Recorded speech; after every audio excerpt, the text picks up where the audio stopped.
Sorry, that's the girl.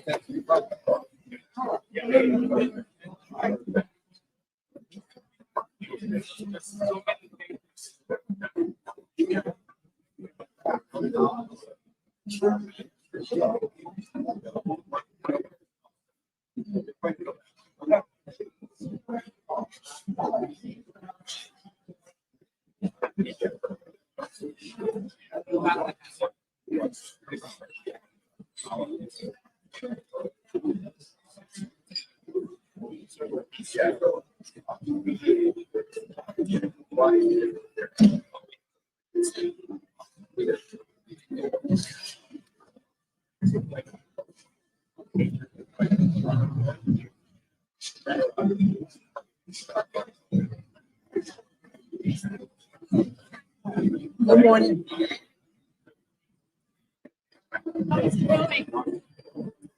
A long day yesterday. How about you? No.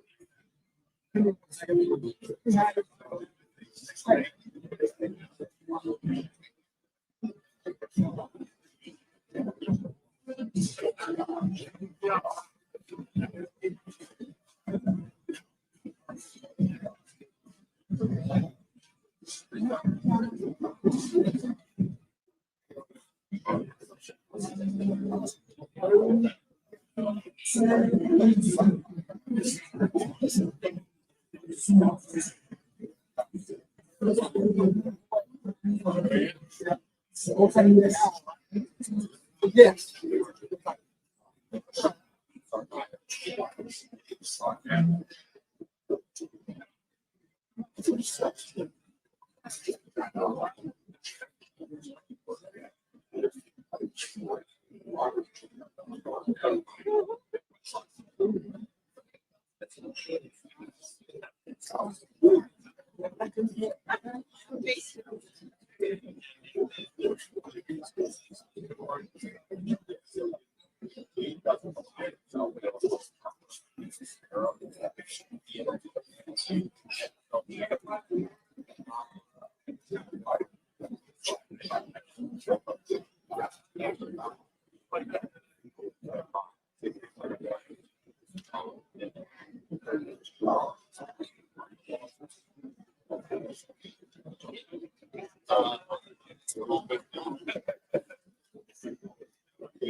Feels weird.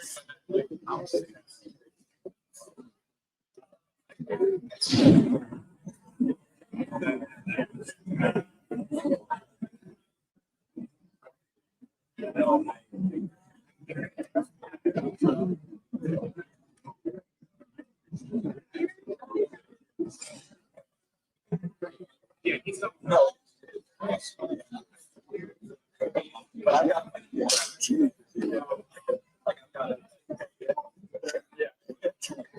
Well, it's mostly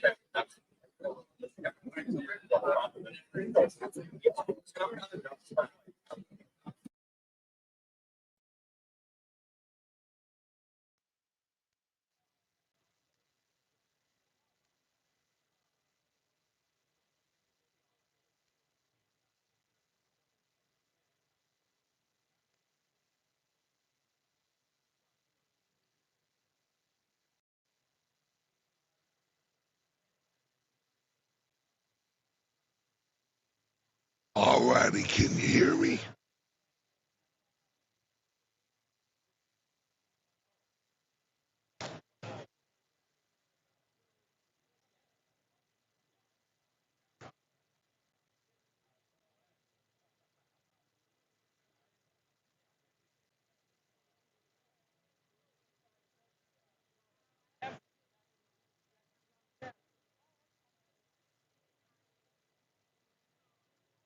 Alrighty, can you hear me now?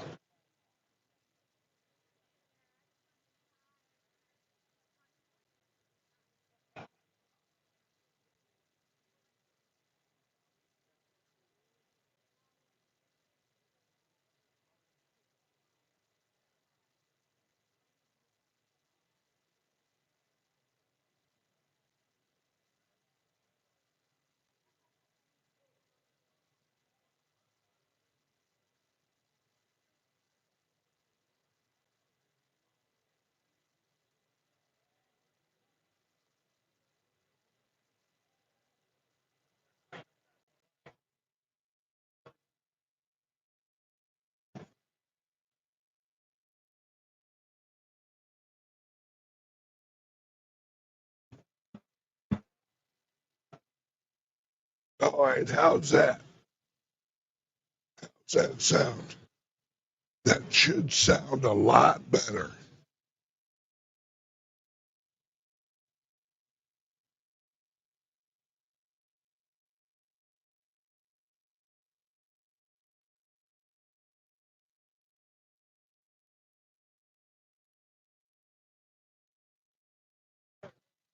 Okay, no one touched nothing. Yeah. Uh, sorry about that, guys. We literally went out and we bought a brand new mic setup and all that. And this is our first time using this setup because a lot of our remotes, they haven't sounded the way I want them to sound. So we literally went out and we got like the highest quality equipment I could get. And, oh, there's my phone.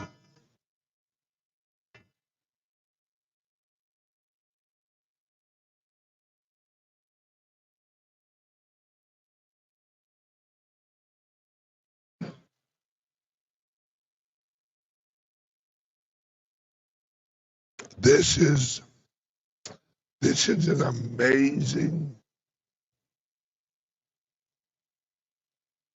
Uh, hang on one second. Uh, hey Nathan. Hey Nathan. Nathan.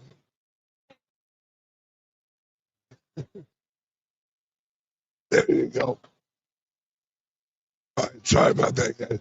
We're live, so everything's fluid. It there is.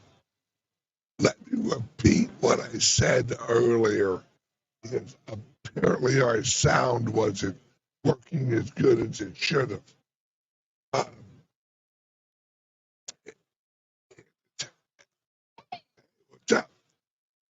uh, this place, there's thousands of people here already, and we're just getting going. That's what's crazy. We're just now getting going. And I mean, there's so many people here already. The energy, the the and everyone is so nice, and everyone's and all of the companies, all of the CEOs, all of the employees of all of these places are so energized. I mean, literally, everyone is so energized with with all of this. We have we have hundreds. No, I'm sorry.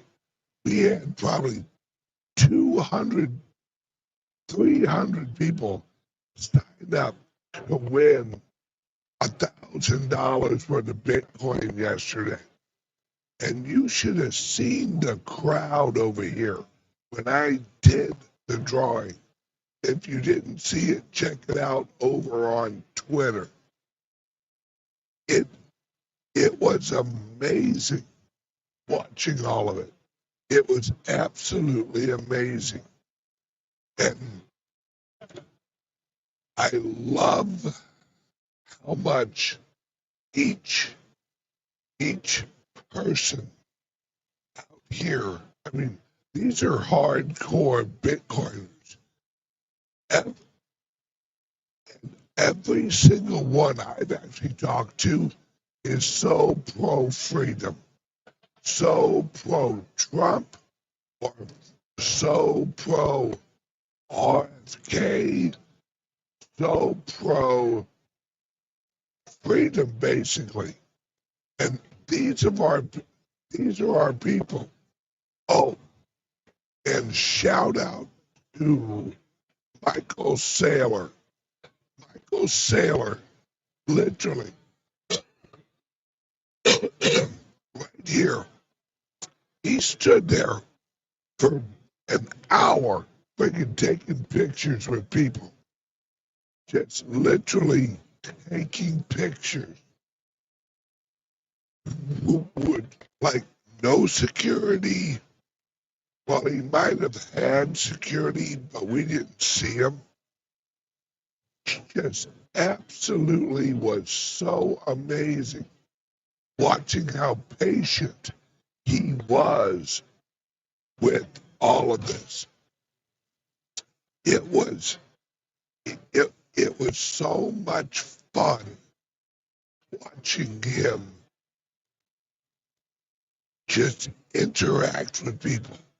These people are top notch.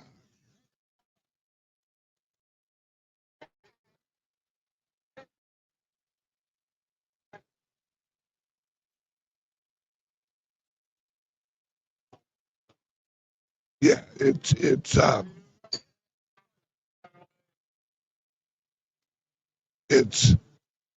there's so much freaking going on here. So many people are just here for the movement, really more than anything.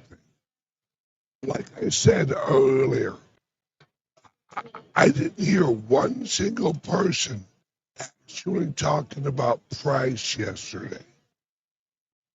No one cares. They just want more Bitcoin. That's all they give a shit about. They're they are here for the movement, for the freedom.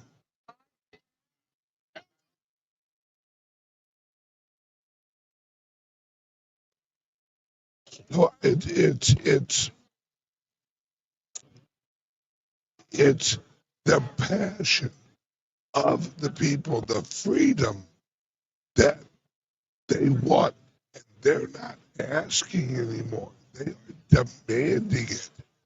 They're literally demanding it. And I just love it to death. I love that the people are just so passionate about their freedom, and they're really expressing it in their actions. You know, I mean,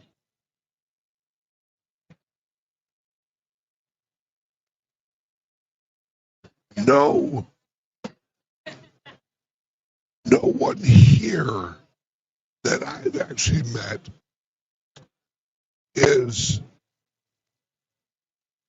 really so worried about the price more than they are worried about their freedom, where our country's going, where our world is going, where our level of freedom is at. And that is so important that we have that we have that freedom at our core. And and I was literally on the phone yesterday texting with CEOs and so many other people that are here on a regular basis are here yesterday.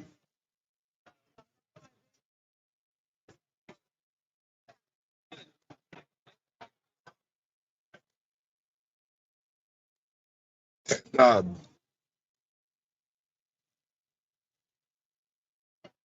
it's I, I need to do a little management stuff. I will be back.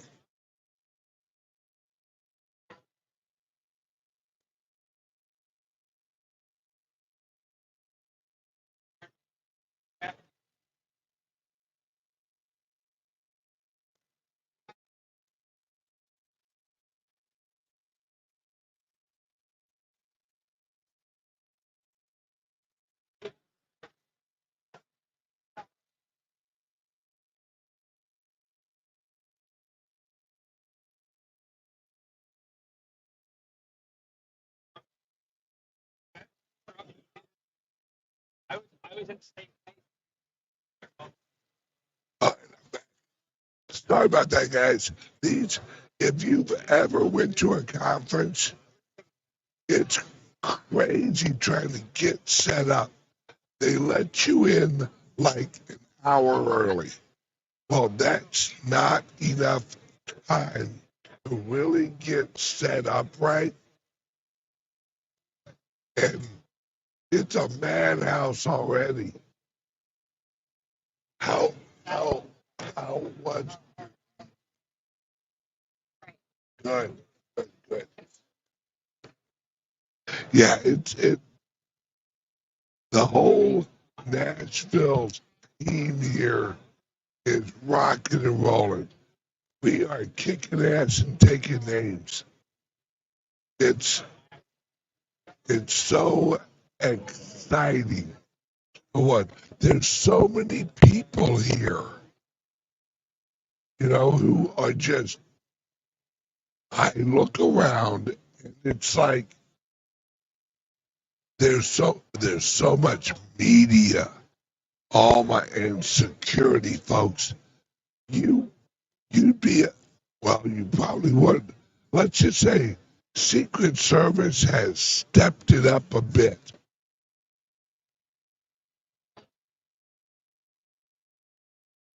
And they are not playing around.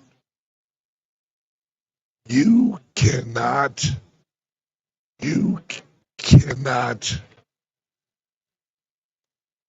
act suspicious here. Let's put it that way. It is, it is literally like, and if you look around and you look closely, you can see who is and isn't maybe undercover. It's pretty obvious. You would think they'd have wireless earpieces by now, but they don't. They still got the wired earpieces from like the 80s. And it's, hey, John, come on over, brother. What is going on, ma'am? Day one. Oh, yeah, day one. Swing that in on. All right. What was yesterday like? Yesterday was pretty crazy in its own right, but I tell you what, I think today and the next day are going to be absolutely insane. I can tell you one thing: I slept well, and I know this gentleman did. And Janet, she didn't sleep well; she was working on social media till 1:30 in the morning. So That's just Janet. that's Janet. She is going 100 miles an hour until she hits zero. And she's like,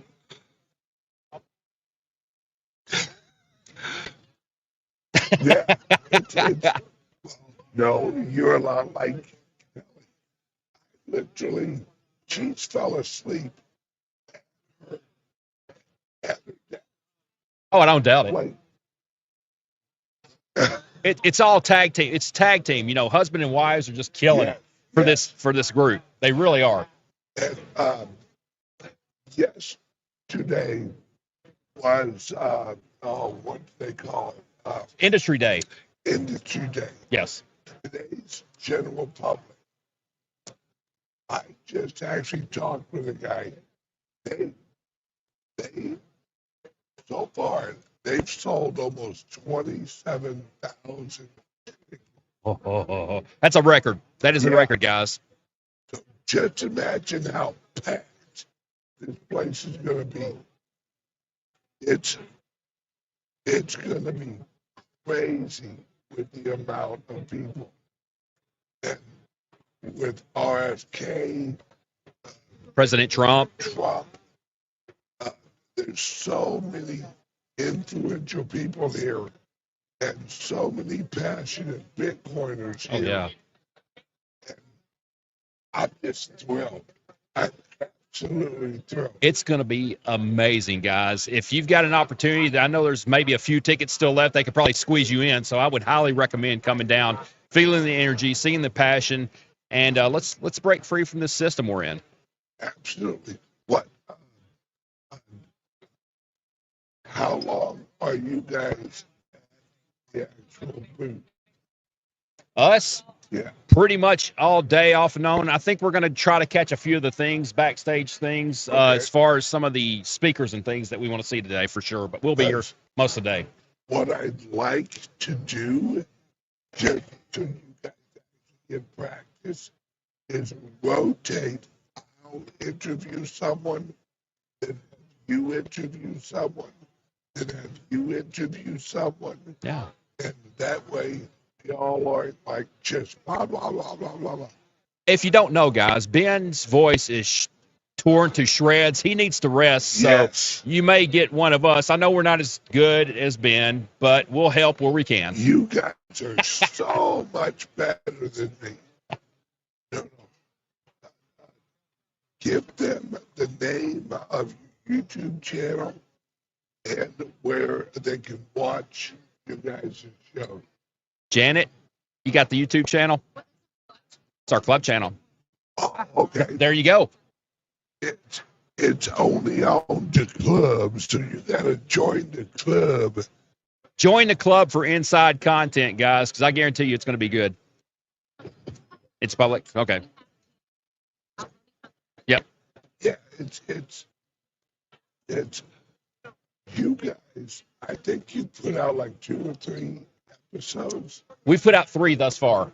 Yes. Yeah.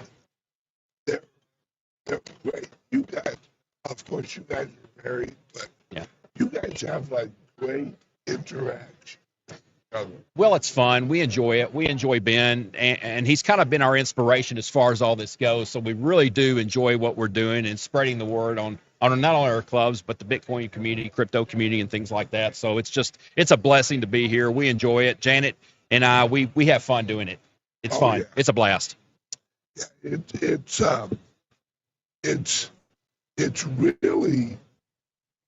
really nice that you two flow so well. You each have such a great personality. You definitely have like a radio voice. You know, I could listen to you like all out a football game, Oh, and yeah. it would be pleasurable. Well, it's been, you know, I know I'm Southern and stuff like that, but I did do some radio in my younger years, probably for about a couple of years, 2 or 3 years. I had a gospel program of all things, and I did country music and things. And this is when they had what they called the old DAT machines and reel to reels. So that was Boy, the fun part. you That's are old school. I'm old. you are showing your age there, real to real. Yeah, reel to reel, Wow. and DAT machines was like an old 8-track. So for all you guys that know anything, especially old school guys, know pop them in. Yep. Yeah, pop them in, push the button. Yep. Yep. I remember that. Oh yeah. Awesome. Yep. Yep. It's it's it's so much fun actually being here. It's energy. It's Absolute pure pure energy, guys. It I'm getting is. goosebumps. I see it. Yeah. I'm witnessing. It's so entertaining and so amazing seeing. I know. Okay. Um, it's so amazing actually being here with, like you said, the energy, the flow, the oh God, who could have imagined we'd have two presidential nominees at a Bitcoin conference? And one ex-president, which is part of the nominees. So, I mean, you know, that's the amazing part about it, guys. We have an ex-president showing up for this who's going to be president in November. Get ready. It's going to happen. So, And they are literally trying to out, you know, I'm more pro Bitcoin. No, I'm more pro Bitcoin. I love Bitcoin more than you love Bitcoin. you think adoption's not coming? Adoption's coming when you got politicians hopping in on the bandwagon. Folks, they both know that if they implement the sailor strategy into the government, that it recapitalizes the government. This literally fixes Social Security. It literally fixes Medicare. You want social programs. If you're more of a liberal socialist person, the Bitcoin's a godsend for the government.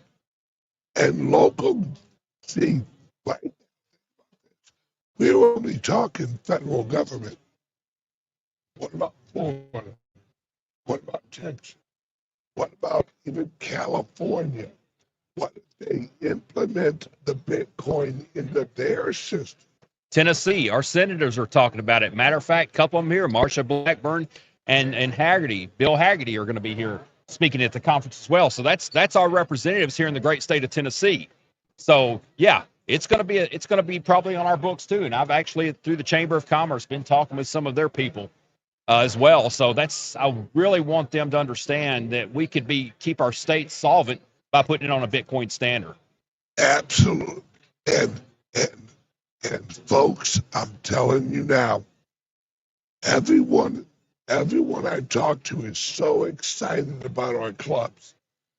They're like, I'm a one in. Oh God, what they We had a guy yesterday in Pittsburgh, so we might be going to the Steel City. Yeah. Why not? It's a great city. It is a great city. It's good. Midwest, hard-working values, and we'd love to be there.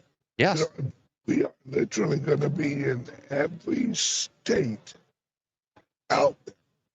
We are launching club after club after club after club because it's brick and mortar. It's a place. It's a place that you can walk into a physical brick. It's all good.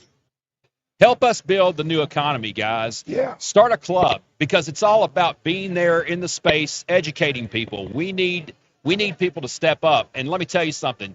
You can't have a better business partner than Bitcoin Ben, because let me tell you something. It's been such a huge blessing for us.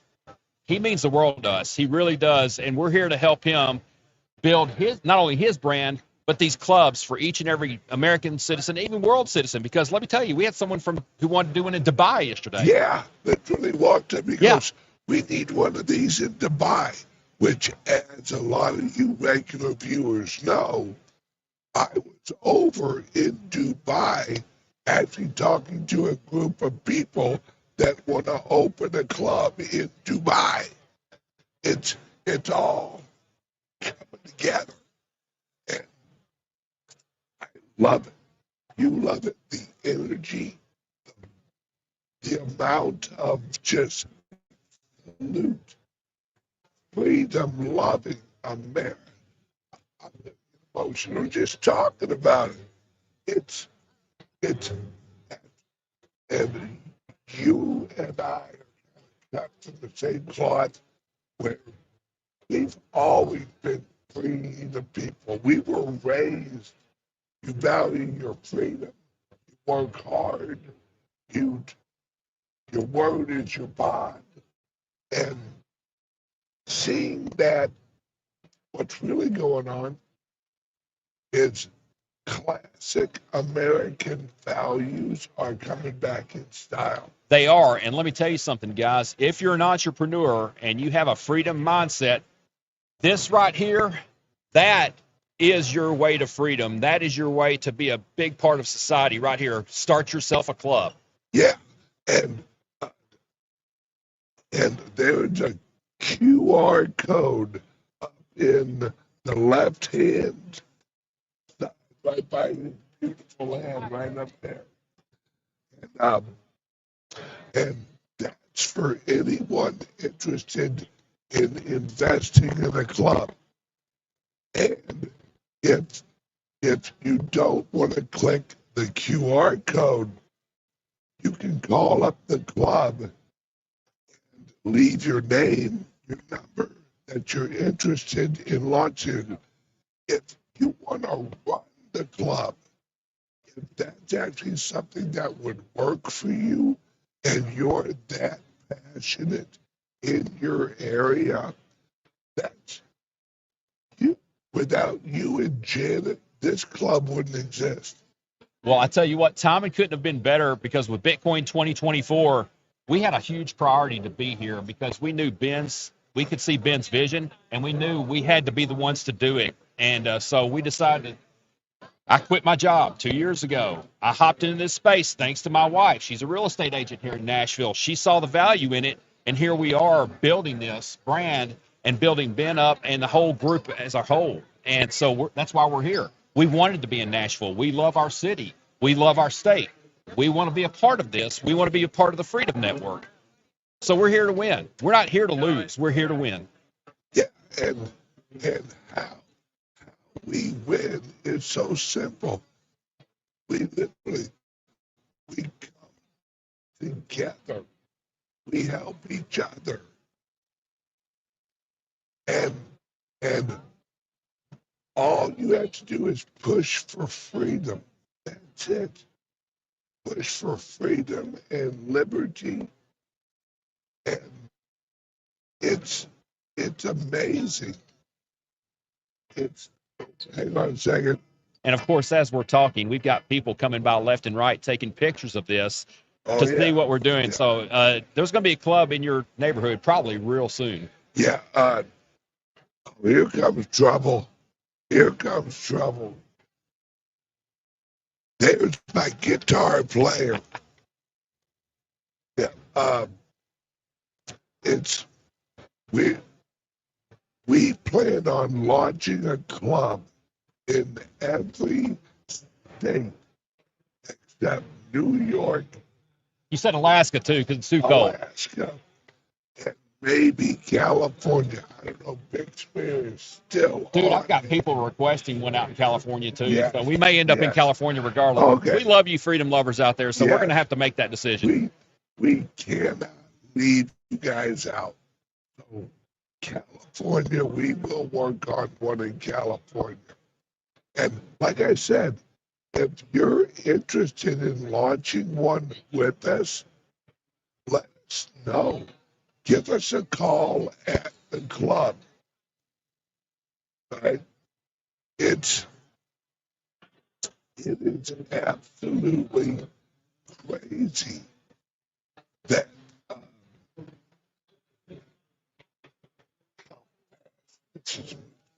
Guys, like a speed of light, we're opening clubs usually within 2 months, 2 to 3 months. Now, you talk about lightning fast, not just Lightning Network. I'm talking lightning fast for clubs. We're doing it.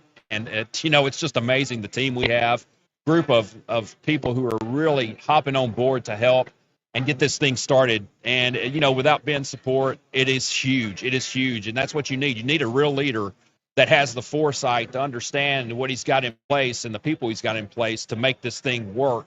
And we're just rolling with it every single day. And it's like we've got our doors open for people. It's like, hey, we're here.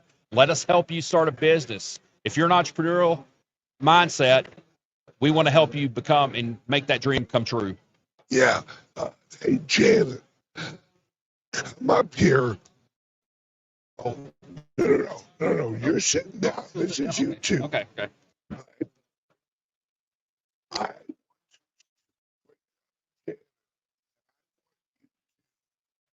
to really lay out what you've seen here so far and how excited you are for the future of all this.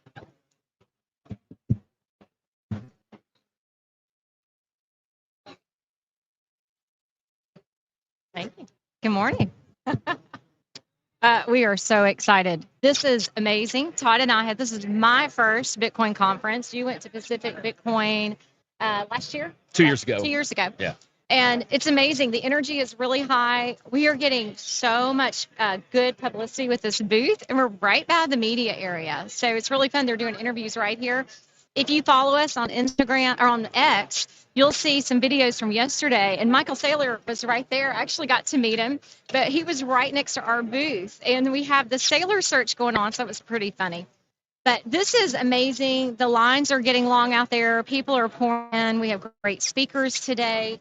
Todd and I, it's last summer, we decided we need to be here. So we actually bought the well passes so we could be a part of everything. So it's been neat to go in the different areas of the conference and meet different individuals. People are needing. We sat at a table with a man with so many assets, but he needs a consultant. We told him to call Heidi because we have help here. We have people that will help you. So if you're watching this and you want some one-on-one help, we have those resources with the club. Our club members, we get to put those resources out there, share that. So Todd, what's been your favorite thing, I guess, so far, friends?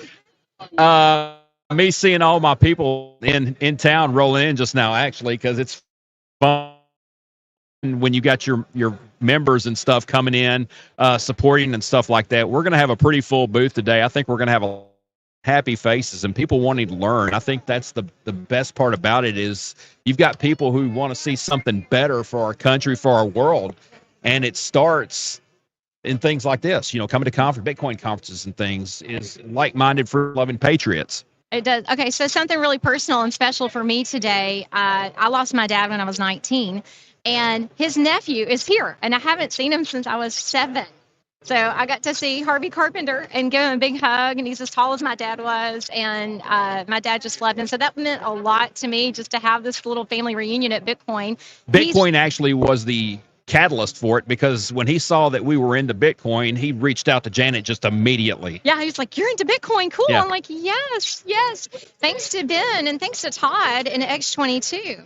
It's such a journey for us because I have been busy with real estate, and Todd listened to Ben for about 3 months. Yes. Before he said, "Hey, Janet, I think you need to take a listen to this guy." And it did change our life. When you look at fiat and you put your money in the bank, and it's not going to be there later. It's losing value. You've got to find appreciating assets. And with a scarce asset like Bitcoin, It is the scarcest. It is digital gold. It's digital property. And that's what we've learned. And that's why we're so passionate about it. I still sell houses. I still work. I love taking care of my clients. This is coming. It's here. It's not coming. It's here. And it's not too early to get in on it. People think it is. It's not. You can buy small amounts. You can buy large amounts. You don't have to buy a full coin.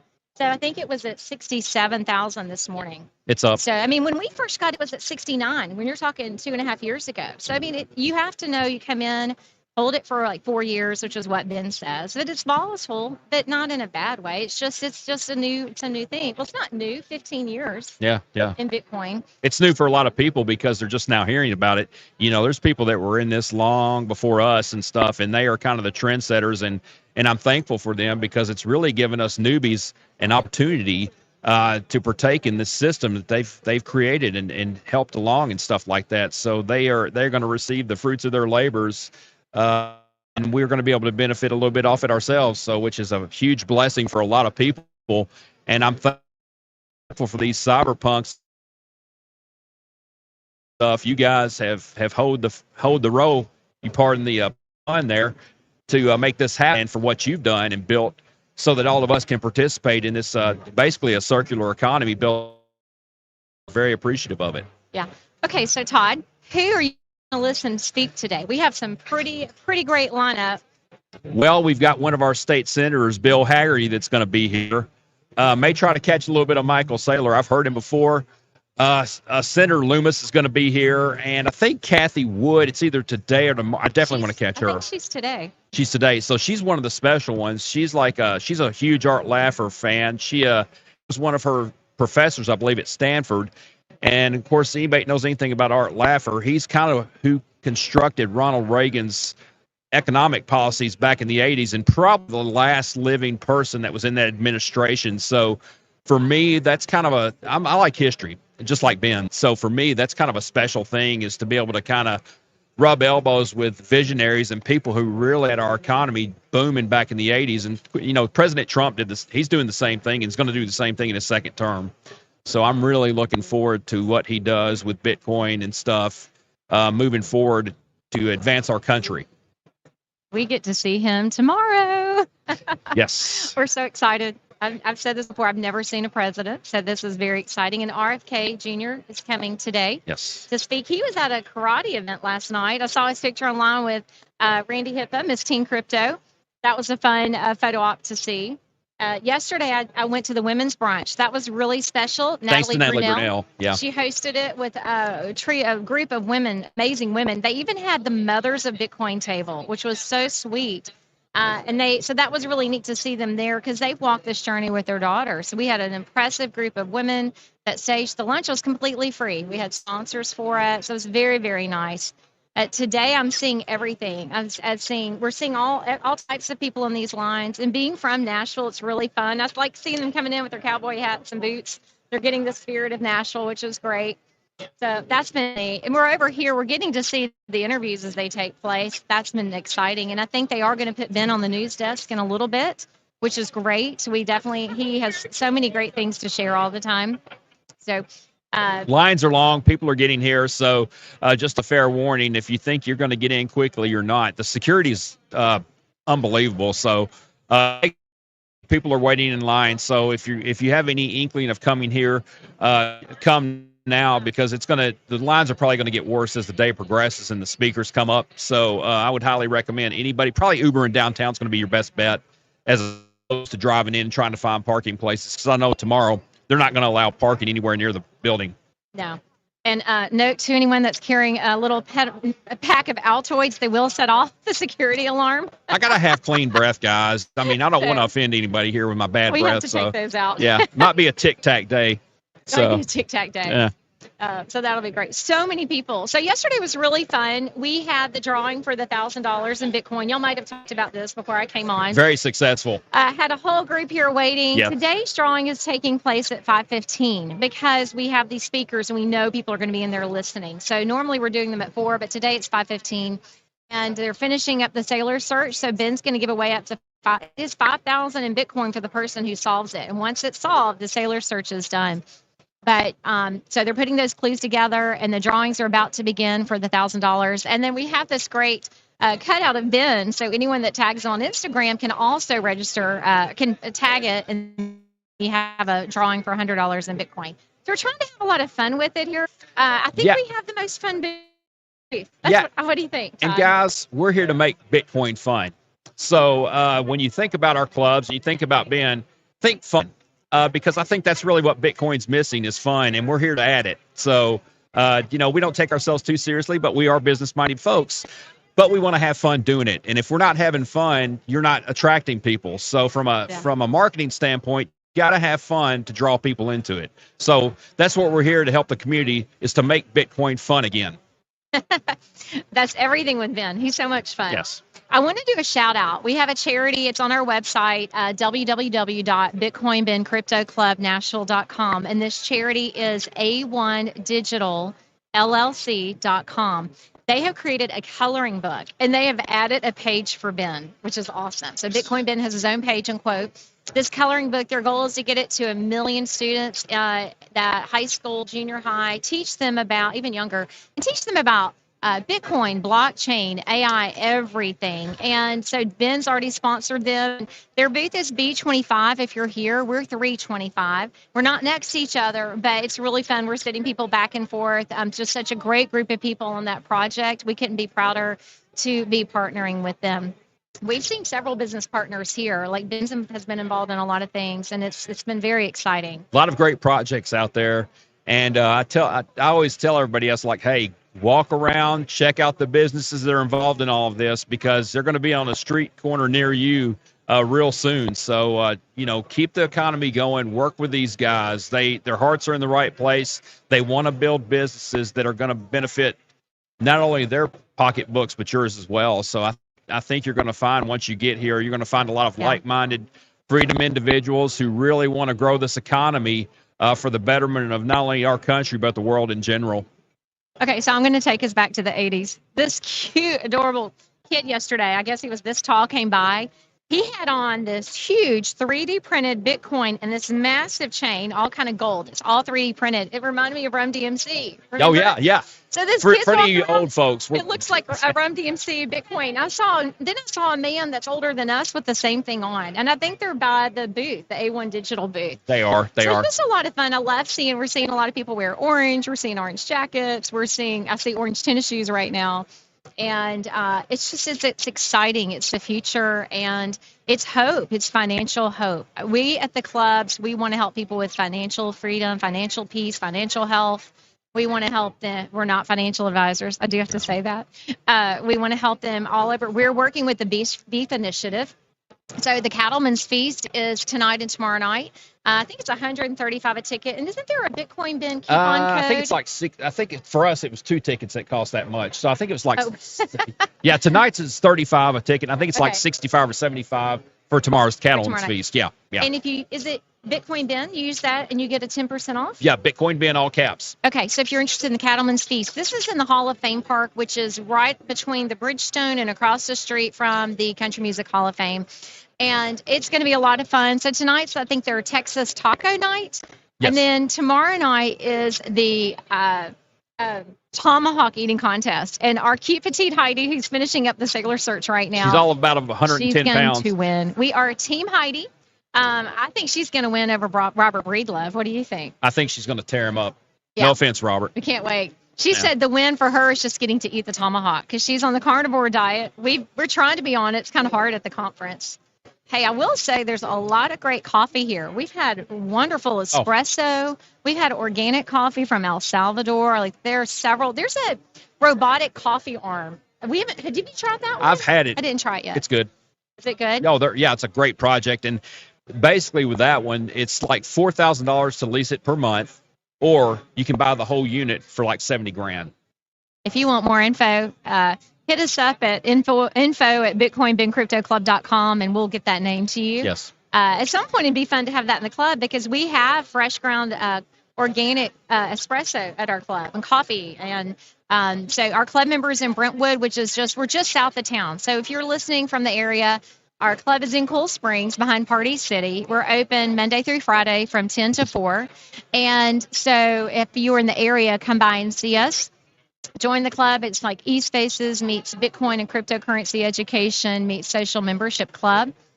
And we'll do activities through the fall. I think we're going to do things around football and We are. music and things Yes. like that. So it's going to be fun, guys.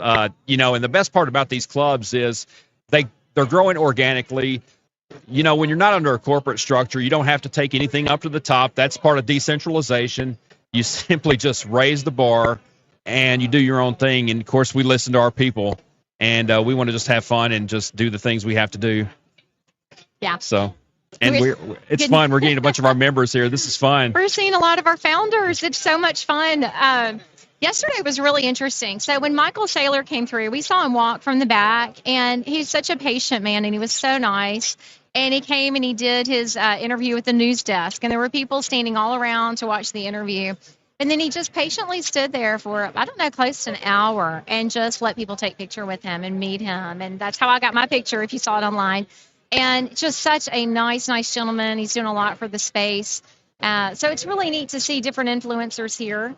Ben can't walk very far without being stopped, and he's so not. He's sweet. He takes time for He's everybody. personable. Everybody wants to come up and talk to him because Yeah. he's just a unique and fun individual, and we love him to death. He is who he is. The man you see behind the camera is the man you get. So that's the best part about him. There's nothing fake about him. He loves with his heart. He loves big. I would love to tell you what he did for somebody last night, but I'm not going to because it's not mine to tell. But I will say that he's helped a lot of people who are in need. And that's the kind of man that I want to follow, and glad we do, because when you see all the stuff he does, the charitable stuff and things he does without any recognition whatsoever, I can tell you for a fact I've seen it in person. And that's what impresses me about Ben daily is he doesn't just talk. He walks the walk, and he does it. And that's why Janet and I are here supporting him, and we'll continue to support him no matter what, because what we see, he does live the right life, and it's impressive to watch. He had me in tears with his generosity, and I wasn't even the mom. He had the mom in tears. I'm like, I'll be the national mom. We were all in tears. Life is so much better when it's for others, and that's the neatest thing is he doesn't have to be here, and he is for the little guy. He is for the everyday guy. And that's where Todd and I felt we wanted to be here and do this for him, be a part of this mission for him. And so here we are. We have our club in Nashville, south of Nashville. We have one outside of Boston in Leominster. We have the Sarasota Club. Which is the original. Which is the original in Sarasota. We've seen several Sarasota Club members here. Yes. We are going to be opening St. Louis, hopefully by October, and it's outside of St. Louis, probably west of St. Louis. And Texas, Dallas area is going to be coming hopefully by the end of the year. Future clubs are probably going to be in Tampa. We know the UK and Australia. So I know Ben's covered some of this, but it's going to be around the country. And that's exciting to see all of that happening. And if you're a member at one club, you're a member at all the clubs. And that's the nicest thing. So when we do classes, we initiate them. Generally, we'll initiate them from Nashville or Sarasota, and then we'll bring in our speakers. And so you can go to the club live and watch the classes. You can be on Zoom, interact with them, watch the recording later. And all those recordings are available to our members on their club member website. So, yeah, it's just lots of interesting stuff, guys. And I mean, it's growing quick, real quick. So it's going to be really, really fun to see what's coming in the near future. And, you know, we're just so happy to be here with the Bitcoin community and just be a part of all of this. So it's going to be just a total blast. And I think Ben is getting ready to possibly be interviewed pretty soon, which is totally cool. So Yeah. we're getting ready to watch this, I think. I think he's headed to the news desk. He And is. Todd, if he heads to the news desk, I may hand it off to you for a minute, because if y'all don't know this, most of the photos you see online and video of Ben, I take. She's she's actually part of our marketing. She is our marketing director, among other things. So I'm so thankful to have her on this team, because it's really helped brand awareness and stuff. And here we go. It's historic. It is historic. So we're very thankful. Okay, Todd, I'm going to step out and get some photos. I'll be right back. You'll see these online later. All right, guys, we are going to take a quick break. And as soon as he's done with this interview, we'll get back with you. All right, enjoy.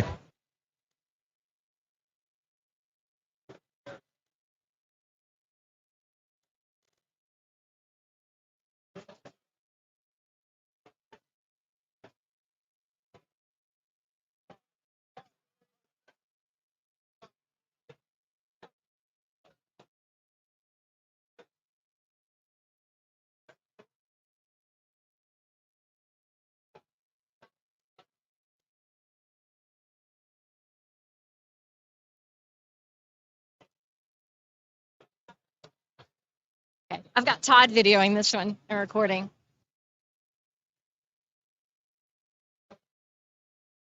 There's so much energy and excitement here.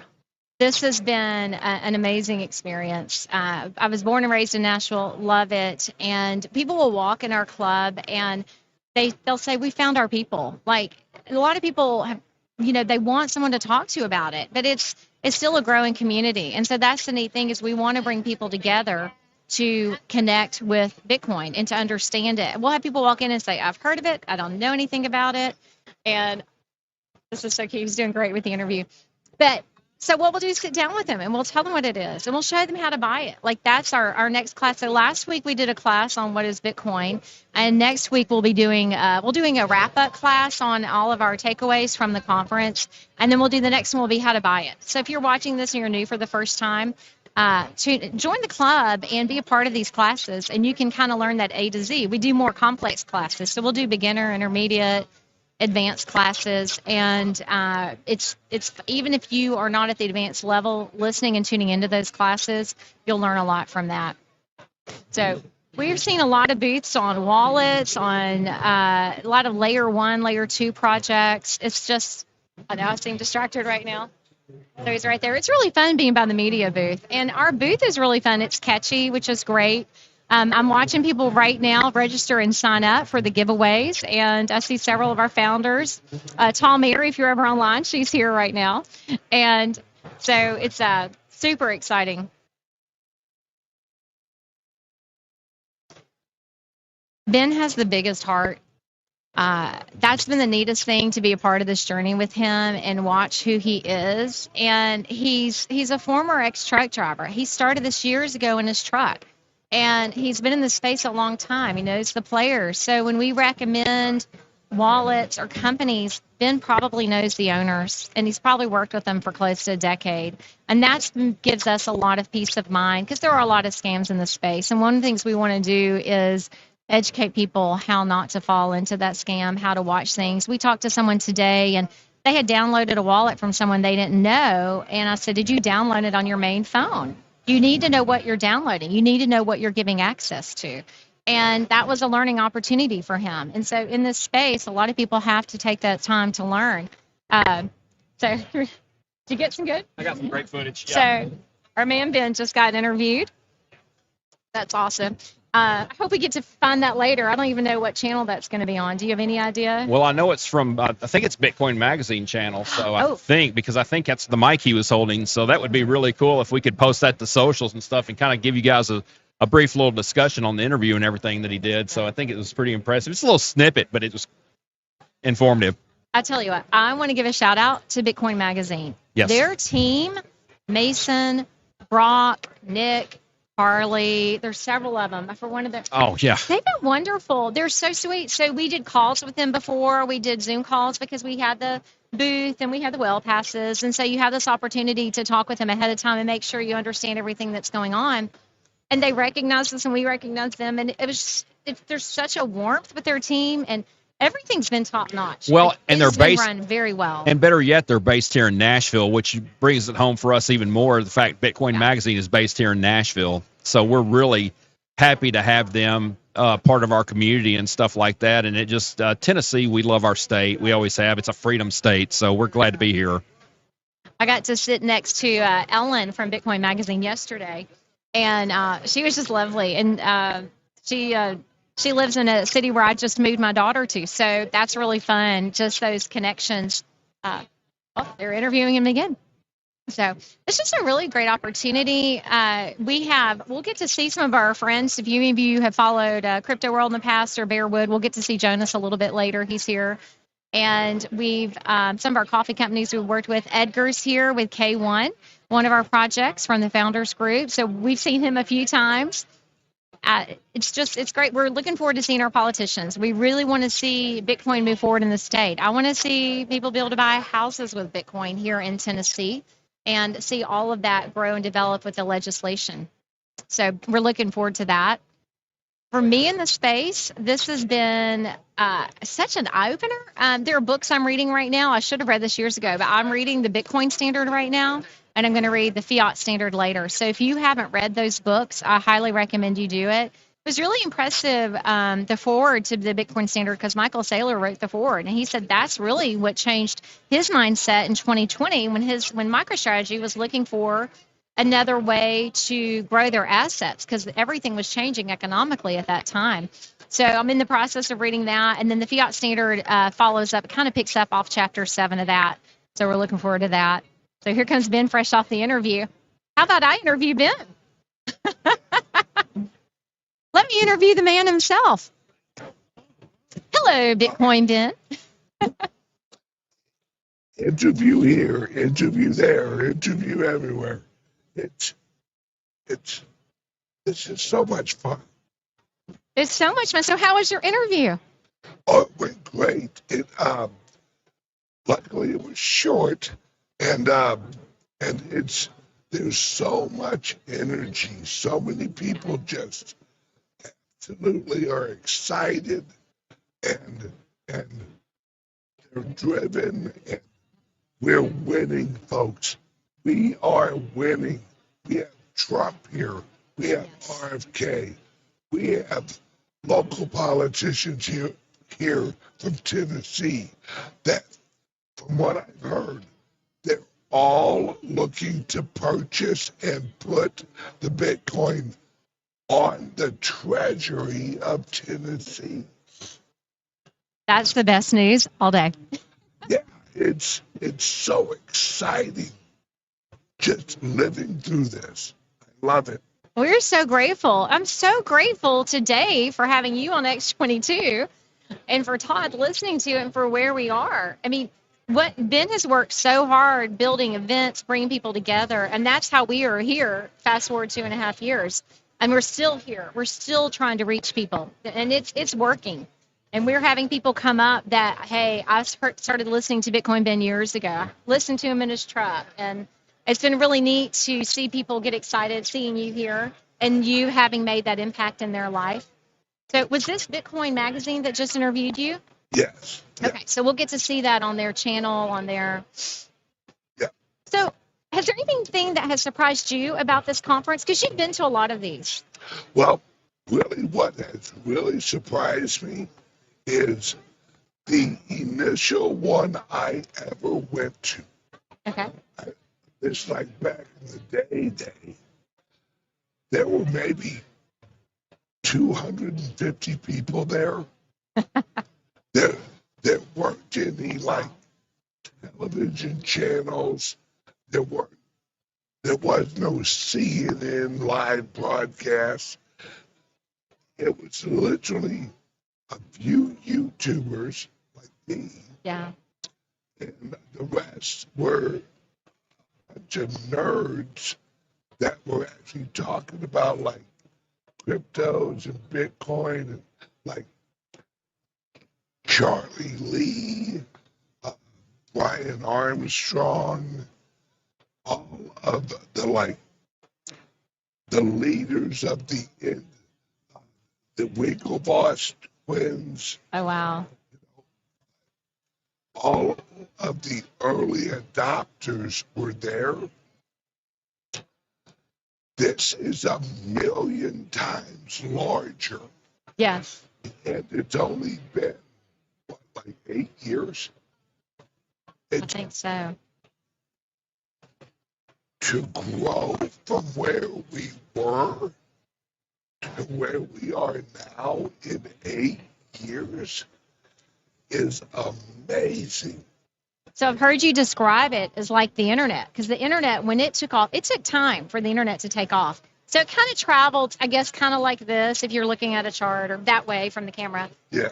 But Bitcoin's going like that, right? Like it's the adoption curve is so much faster in this space. I mean, wasn't the Miami conference maybe a third of this size last year? Oh, yeah. Something like that. And I think next year, as they anticipate so many people, they've got to go to another venue that can hold more.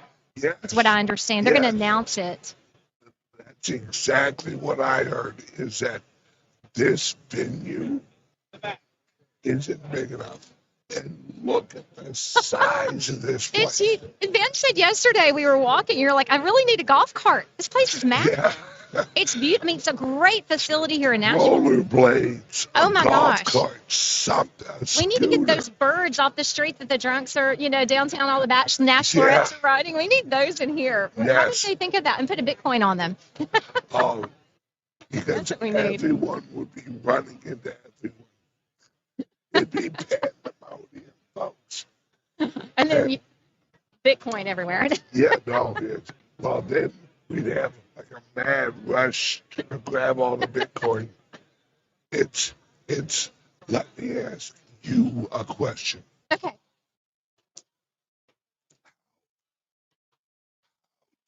See this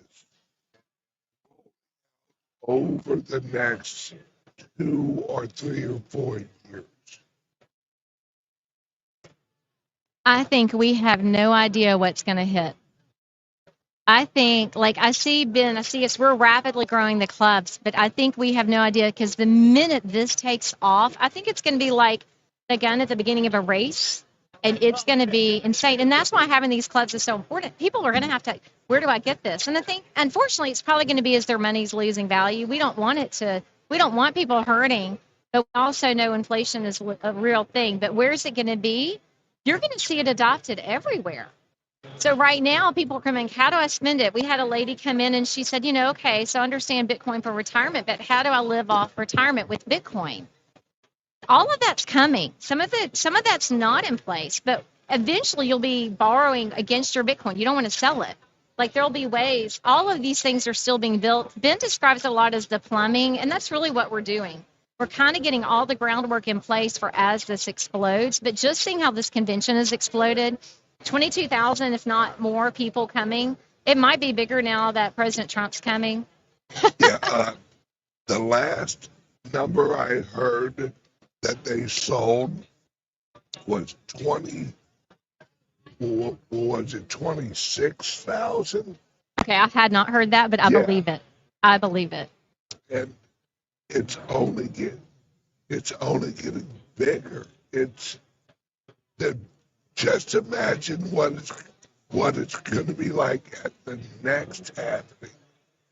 Oh my gosh, that's right. Okay, so we're 3.5 almost from the next half. That is going to be crazy. And that's going to fly by.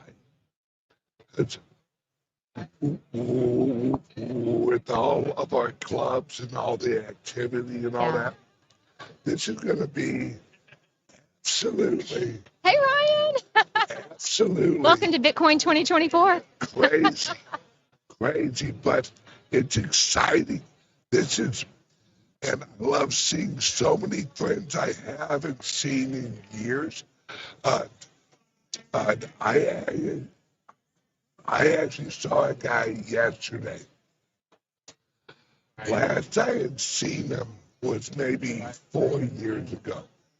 And he is a CEO of a pretty big freaking company now. Last I saw him, he was just launching his company. Oh, wow. And I mean, he had 0 employees. And he was the only one working the booth because he couldn't afford to hire people. And that's how it starts. I was like, Steve, he was like, man. And he has a beautiful booth, and it's like, it's employees and all. And I'm like, looks like business is doing good. And it's so exciting watching all of this because we're building it. Yes. One thing I love about Ben is you encourage people and inspire them. You've helped a lot of people start their businesses in this space. Yes. And that is so important. So if you're thinking about starting a business in this space, it's not too late. And one of the things we're doing at the club, because we know the future is like video and reels, that we put a podcast in the Nashville club, a podcast room, and we're going to put those in most clubs. So as you're looking to build a business in the space, join the club and start a podcast with it. But those are the things. Ben just knows all the tools we all need, and he wants to see everybody grow, because when everybody succeeds, Bitcoin grows. And so the mass adoption helps the value across the board. But when you help others, it helps yourself. That's true in any business, and that's how you practice. You always help other people, and that always comes back to you. But you don't do it for that reason. He No. just is inspiring, and you're generous in spirit and heart. But you also are that guy that works the booth by himself. You start like anyone who's starting a business. You start and you're doing every job, but it's the best way to learn what your company needs and to learn when you hire that person 4 years later, you've done that job. Yeah. You know what it needs, and you know if somebody, you know if they've got that skill set, but you're not asking something that you don't already understand what it requires. And there's so much wisdom in that. So I love the stories of the guy who started the booth by himself, and here he is a CEO. And so that's going to be repeating over and over. You've introduced us to so many people. Todd and I have walked around and seen these business owners that we've known now for 2.5 years. Yeah. And Ben has helped them grow their businesses. I mean, if we had a list of the people that you've helped, I don't think we'd ever get it finished. So, and that's going to continue. So for me, I want to thank you because you've helped me and Todd in this space. And No it's a problem. lot of fun. It's a lot of fun working with you. Ben's a lot of fun. Our booth is fun. Yeah, and shout out to you. You did an amazing job on this whole booth. Thank you. This is all her, folks. I wish you could really see the vision of this booth and experience it. It is absolutely amazing. And I know you will. All of the friends we have, all the people walking by, like, It's like we call it Old Home Week in the South. yes, yes. And everyone's so nice, and everyone wants to just experience this. This is history. Yes, history. That's what I want people to realize. This is historic, folks. Every one of us who have actually been in this industry for years, when every single conference was maybe 300 people. To go from that to this is historic. It's historic. And what it shows you too, we have a lot of newbies in the space. Yes. A lot of people to educate with these clubs. It's Yes. so important because we want them to be safe in the space. We want them to succeed in it. And so as long as you've been in this business, as knowledgeable as you are, you're willing to teach people the basics. Like you're still out here reaching out to everyone. And thank you. Thank you for what you're doing for the community. He's been growing it. What year did you start? 2016. Really doing YouTubes on Bitcoin. Yeah, like 8 years ago. Yeah. Yeah. Okay, so you've had some interesting things happen. How many YouTube channels have you had, Bitcoin Ben? 5. And how many followers did you have on your top one? Like 100,000 or something? Yeah, like 140 something thousand. So what happened on that channel in the middle of a broadcast? Well, the federal government had broken the law, Shocking. and I went on a rant of yelling at the government, basically. They literally shut my channel down in the middle of the street. In the middle. 140 something thousand subs. I think I had 9,000 people watching that live stream. Oh my gosh.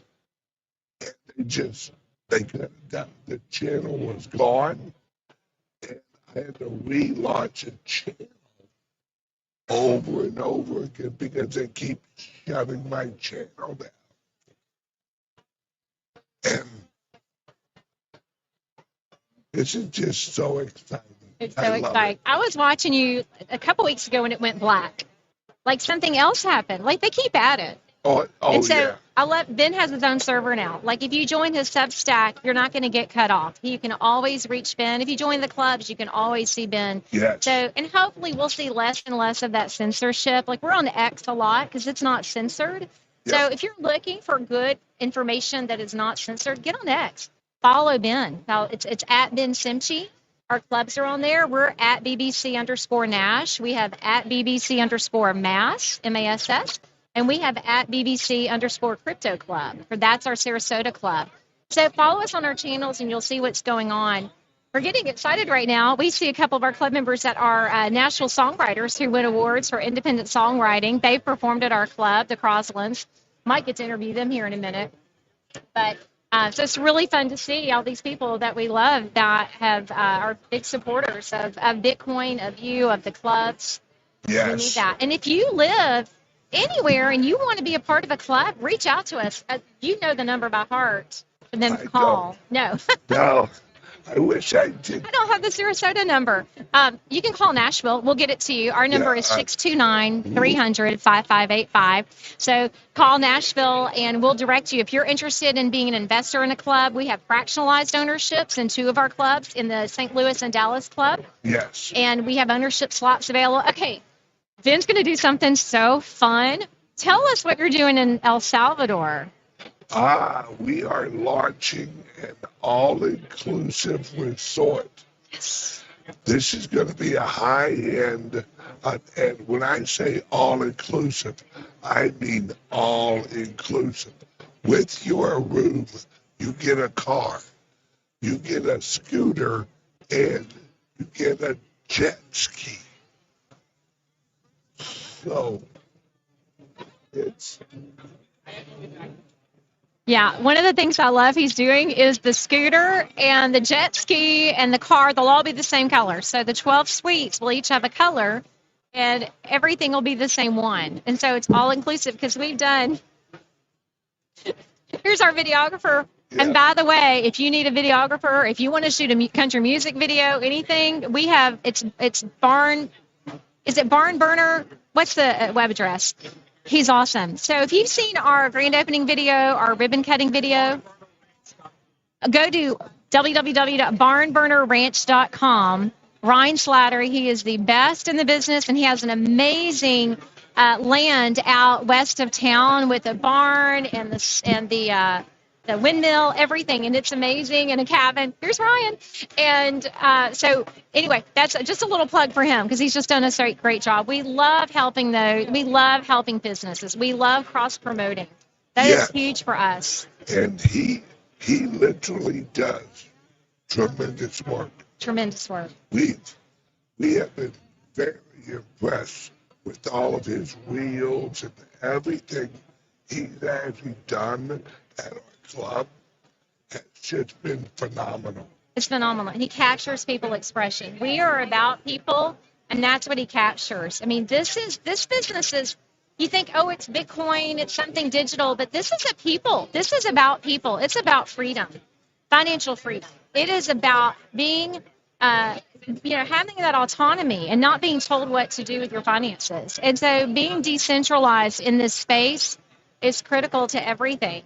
And they can't take it from us. Okay, so when Canada had the truckers, was it the truckers strike in Canada? Yep. They shut down exchanges, right? Yes, they did. Because one of the things that Ben has taught us is you need to hold your coins. So if your coins are sitting on exchange, you don't have them. We want to teach people to be safe. So during that strike, if people had their Bitcoin on an exchange, they couldn't access it. Yep. So if you have it sitting on exchange right now, if you don't know how to get it into your own cold wallet, into your own self-custody, call one of the clubs, reach out to the clubs. Let us help you walk through that so that we can help you have that freedom financially and not have to wait, on someone else. Like, it's like for me, okay, so I'm in real estate. We sell houses. The wires have to go by 3:30 on Friday, or you have to wait till Monday. This is peer-to-peer. Ben could buy my house right now. Right now. It doesn't matter what day, what time. We don't even have to sign a contract because we can shake hands. I just sold my house. Yeah. I just bought it. Yeah. I think he'll like it. Oh, hon, the way you set up this booth, I guarantee I'll love how your house is set up. Let me get that wallet address real quick. Yeah, no doubt. It's that fast. So it's really exciting. So hang on just a second. What I actually want to bring up Heidi. Thank you. No, you're going to interview Heidi. Oh, I love Heidi. Oh, good. You look beautiful. Everyone, we drug her out of Heidi's hideout. My phone. And you are going to love Heidi. Here we go. Come on in, Heidi. Yay! Heidi! We love Heidi so much. Mwah. Okay, this has been such a gift to us this year, or last year. Hey, everybody! Super excited to be here. She is so technically smart. Heidi's been in the space since 2013. I have. And so if you are a club member and enjoyed any of our classes, you've seen Heidi teach almost all of them. And it's really fun because even like Todd and I have been in the space 2.5 years, but there's still questions. Heidi's probably like, you don't know that yet? But there's still questions, the things we're learning, even short term. So when she's teaching class, she'll say something and I stop to go, hang on, what does that mean? And No, it's really good that you stop me because I'll just keep going and going. And other people, if she's stopping me, then other people probably also need a couple extra minutes to ask some questions. So Heidi, how many of these conferences, or have you been to a lot of the Bitcoin conferences? So this is the interesting thing. I first bought Bitcoin back in 2013, and this is my first ever actual Bitcoin conference. You've got to be kidding. No, I've actually never been to a conference, and it's so amazing to be able to come here for the first time as an exhibitor with the club and not just as a person walking around and checking booths out, to actually have a purpose and engage with all the people here and get everybody into crypto. It's so fun. For me, it's really fun because Heidi does know the space so well. You know the players, you know the owners, you know the OGs, the original people. And so I'm waiting to see them today. Eric Voorhees, that's you. Hey, Eric, if you're watching, please come by the booth and let Heidi interview you. That's been really our pioneers in this business. We're so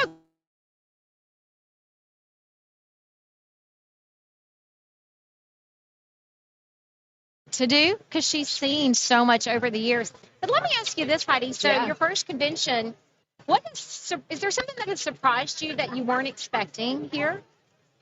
Something I wasn't expecting. I think, everyone for the most part,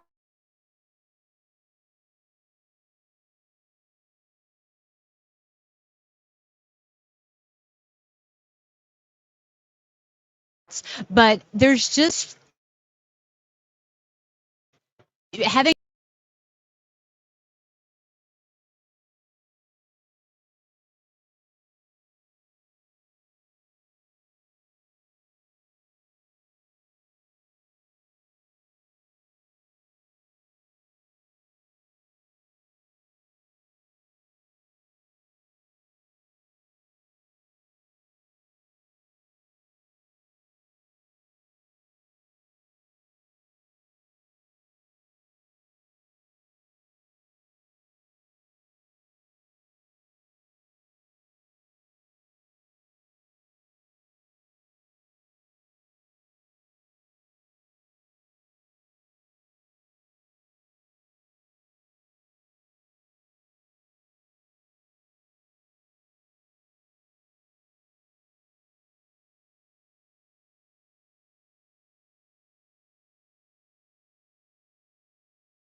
assets, 1% in Bitcoin right now. I just That was a recently, Michael Saylor stat yeah. he gave. So imagine that's one. And I just Imagine recently when saw a 2%. tweet about New Jersey and a pension adding Bitcoin to pension fund. Yes. I mean, you guys, it's coming like a it's freight gonna train. snowball. Yeah. It is gonna snowball. So- It's so exciting. If you don't have Bitcoin, if you don't understand it, if you're scared of it, call us. Come by the club. Mhm. Give us a call. And even if you're not here locally in Nashville or in Sarasota or Boston, Mm-hmm. we can do. Heidi will do Zoom calls. We can do Zoom calls and help walk you through and teach Yeah. you. You can start taking the classes. Where education is critical in this space because you do hear about people having their coins stolen, their wallets hacked, and those are the things that we protect people from with everything we can. We can't make them follow all the rules, but we can teach them. Quick note to all you founders out there. If any Founders Group people are watching, I don't know if you all know, but for $4.99 extra a month, you actually, with a code, you can have a club membership. So then you'll be able to tune in easily to all the Zoom links you'll be getting. The links emailed to you, and you can take part in all the benefits for just an extra $4.99. Yeah. So we'll We have do. to get that code We out. have quite a few founders, but there are a lot that I think would really benefit. And it's really fun on the Zoom calls because we know a lot of people calling in and they're getting to know each other. And so that's really fun to see that interaction back and forth. We learn from each other. Like you need a community in this space. It's too big. Yeah. There's too much to learn. Every time I'm with Heidi, I learn something. I don't think she learns something every time she's with me, but I do. but Just every from time her being her. You're very sweet. It's so helpful. Iron sharpens iron. Like we'll get together. So before we had the club open, we had about 7 of us here, and I've seen a couple of them here today. We started meeting about once a month and swapping like a meetup and talking about which app are you earning. Like let's talk about the Fold Card for a minute and the Lolly app. So the Fold Card app, you can earn Bitcoin. You can go every day and spin a wheel and get some Satoshis. I will buy Amazon gift cards on there and earn 2.5% back in Bitcoin and then go buy my Amazon stuff with it. So I think I've made probably $2,000 in the last year and a half on my Fold Card in Bitcoin, just shopping. Yeah. Just doing normal things, paying car insurance on it. The Lolly app, Lolli, is also an app that you can go every day and get Bitcoin on, Satoshis, and you can buy links through that app. It works a little better, I think, on their website, on the computer than the phone. But that's another one that you can earn Bitcoin because a lot of people, the economy has changed some and people are strapped. So there are ways to earn Bitcoin with your daily activities. And those are things that we like to help people with at the club. Yeah, and think about it. So you can have like, no offense, Wells Fargo, you can have a Wells Fargo active cash card where you earn cash rewards that are depreciating, or you could use a Fold card and you can earn Satoshis, which are appreciating. So those cash rewards that you earn are going down, and in a couple of years, those Satoshis that you earned are actually worth more. So it's pretty exciting. There's also another company. I'm going to shout out to my friend Wesley Schlemmer with Bitcoin Bay. Hey, Wesley, what's up? Hope to see you today. He gave me a great tip on something called the Bitcoin Company. And if you'd like, you can go and buy like prepaid Visa, MasterCard gift cards. I believe no KYC still at this point with your Bitcoin. So you can go and spend it, put it on a Visa, MasterCard, and be able to use that anywhere. So you don't have to go and cash out your Bitcoin for cash to go buy those, which is really cool. And I think they also give Bitcoin rewards back as well. You can also come by booth 325 today and register to win $1,000 in Bitcoin, or do the Sailor search that kept Heidi up all night and do that. And if you're the first one to find it, $5,000 in Bitcoin. $5,000. You guys could win up to $6,000 today if you could technically win the $1,000 and the Sailor search. Yeah. So come do it. Come say hi to it. Bitcoin Ben brings the fun, and it's a joy. It's so much fun. So it's fun learning in the space. It gives us a lot of comfort and peace having people that have, like Heidi, that have the technical knowledge, and also the sweetness and fun, like people that you can trust. That's why we're here. We're really a big family. Have a face with a name. That's why we're doing locations. It's just everything's online. We have a company you can buy it through that you can talk to, because some of the exchanges, most of the exchanges, it's just all an email address. And that's maddening if you have a problem. Especially when you're dealing with large sums of money. So we have partner companies that we can help you connect with to give you more of a peace of mind about that. I want to just give one little quick story about how amazing the club was for me. When I first joined last year in Sarasota, I was a brand new member, and I've been crypto for a long time. And I was actually a victim of the big exploit that happened with Atomic Wallet. And I'd only been a member for a week. And I woke up one morning and all of my Bitcoin and my Ethereum had been sent out of my address due to some back end malware that happened with Atomic. And I was literally, I didn't know what to do. I didn't have any friends in Sarasota really. I just moved here. I was crying my eyes out, and I was able to just run down to the club, Bamboo and Sherpa. What's up, guys? They were there giving me hugs and helping me through it. I was devastated. And, I don't even look at it as a big loss at this time. Yeah, it was 30% of my portfolio, but what I've gained by being involved in the community of the club it's like so worthwhile. I'm paid back. I am paid back tenfold already. So it's really it's just really, really nice. I think that's a huge statement to be. That's what I really love about the team Ben has brought together. Mm-hmm. You're about other people. You're about the community. If all of us were just about the money and time that Todd and I've spent and sacrificed, we would just put it in Bitcoin and go, so I just keep selling houses. I'm still selling houses. But we would just do that. That would be the easy street. But we want to help others because we see the difference it's going to make. We see it in our children's lives and their children's lives. It's generational wealth. And I think that people there's some of them are waking up to it. They are. And we want others to as well, just because you see that asset growing. So Bitcoin, when we got our club keys on January 2nd, it was around 27,000 a coin, something like that. When we opened on March 2nd, Bitcoin was 61,000 a coin. Sitting here, I think it's around 67,000. I mean, what asset do you have that has grown that quickly this year? Maybe MicroStrategy. And guys, don't forget, and I said this in my last presentation that I did on Zoom, Bitcoin is a commodity that is also a currency. It backs itself. It's like gold is a commodity. It's lovely, but it's not easily transactable. You can make some gold dust or some gold certificates that you can't rely on. Bitcoin is a commodity that backs itself and is able to be used as a currency. So it's really fun. And also, of course, we're thinking a lot in US dollars, but we really want to start thinking in Bitcoin terms. And because the energy of the US dollar is based in lies and deception, and the energy of Bitcoin is truth and transparency and sovereignty. And the more that the Bitcoin standard bleeds into our culture, the more that all of the other systems that we're involved in are also going to be truthful and transparent. And it's going to be contagious. And that's what's really exciting as well about being here at this conference. Is there a common mistake you see people making a lot in the Bitcoin and cryptocurrency space that you would say, hey, that we can help people with? The most common mistake is to buy high and sell low in US dollar value.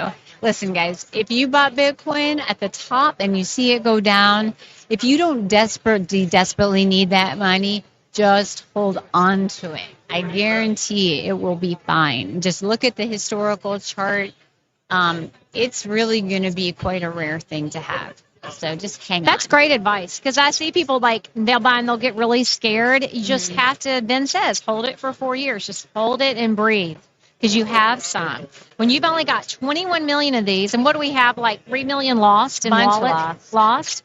So let's take it down to 19 million. How many people are in the world? Billions? I should know that number. But imagine, not everyone can have one coin. And so you can imagine how that value is going to grow and what that little bit of Satoshi you have is going to become. And nobody knows. There's so much speculation. But here we are. We are on the precipice of our politicians, our state governments starting to put it in treasuries. We are expecting President Trump to announce that he wants it as maybe a reserve currency for the U.S. That's what everybody's hoping and praying and expecting. If he made that announcement, that would just... Please make that announcement. Yeah. President Trump, if you're watching. Are you listening, President Trump? We support you putting it as a reserve currency. Pretty please. For all of our children's sake and our nation's. People who think it's a scam, the U.S. government owns, is it 210,000 Bitcoin? which is like $14-15 billion worth. So they see it as an asset, a store of value to even have that much of it. Mm-hmm. So that is something that people don't realize. It's early days, guys. It's still early. So if they have 200,000, we're getting down. Who has how much, right? So, but it is exciting what it's going to do. You've got to be able to pay your bills, but we talk about putting a little bit every week into Bitcoin. It's called dollar cost averaging. I think Ben buys on Fridays. It doesn't matter. He doesn't look at price. Whatever price it is, he buys a little bit every Friday.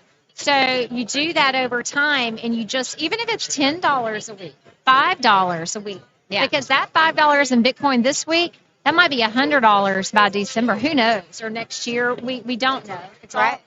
But Just go in your Cash App. Just grab a couple of bucks a week. Just store it away. It's really it's really going to be worthwhile years from now. So I had like $150 on Cash App, and I thought, why am I sitting this here? It should be in Bitcoin. So I moved it over into Bitcoin. The next week, I had $220 in Bitcoin, not $150. And right now, it's at like $253 in Bitcoin instead of 150. So you just think about that. And then I also put a little bit of MicroStrategy, because MicroStrategy is Michael Saylor's company that is backed primarily by Bitcoin now. And so he's pushing the corporate strategy. They announced a partnership yesterday with Bitcoin Magazine and Michael Saylor to help the corporations figure out how to put it on their books. Yeah. That's what everyone's trying to do, is put this asset on their books to make them stable. Because if you have 5% of your assets in Bitcoin right now, I guarantee you it will surpass all of your other assets over time. That's how we feel. Listen, guys, in 2013, when I first bought Bitcoin, it was $600, and it was coming down from its initial huge bull phase of, I think it hit maybe around $1,100. Oh my! And I saw it go. I was seeing it go down, but I didn't know about this cycle. So I was catching it on the way down, not realizing, and it went down to 200, and I'm like, I can't believe it, losing all my money. And I was, I had no idea what I was holding, right? And because of that, I was a little bit careless with Bitcoin and some other assets, not knowing. So I made the same mistakes as everyone by selling or losing hope and not realizing how valuable it was. And, people might think, oh, well, that was $600. Look how expensive it is now. I'm telling you guys, there is still room. There is plenty of room. So listen to Heidi. Yeah. Heidi's going to start a channel on our, it's going to be on our club site, right? Yeah. It's going to be called Heidi's Hideout. Heidi's Hideout. Because she does so many of our trainings. So if you're a club member, we have a link called Nashville Live on our page. It's mostly Heidi. It's mostly me interviewing Heidi as she teaches classes and saying, hey, wait, what does that word mean? But let's talk about a few things in this space, because when Todd and I came into this, I filled up this notebook with all these terms I didn't understand. We highlighted them, and I went home and started looking them up. So there are a lot of acronyms in this space that you have to look up, figure out what they mean. So Heidi, what does HODL mean? HODL. Hold on for dear life.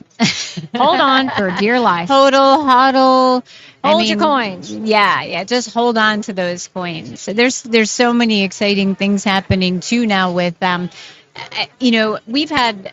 I know you guys were at a Bitcoin conference, so I know I'm not allowed to talk about other projects here.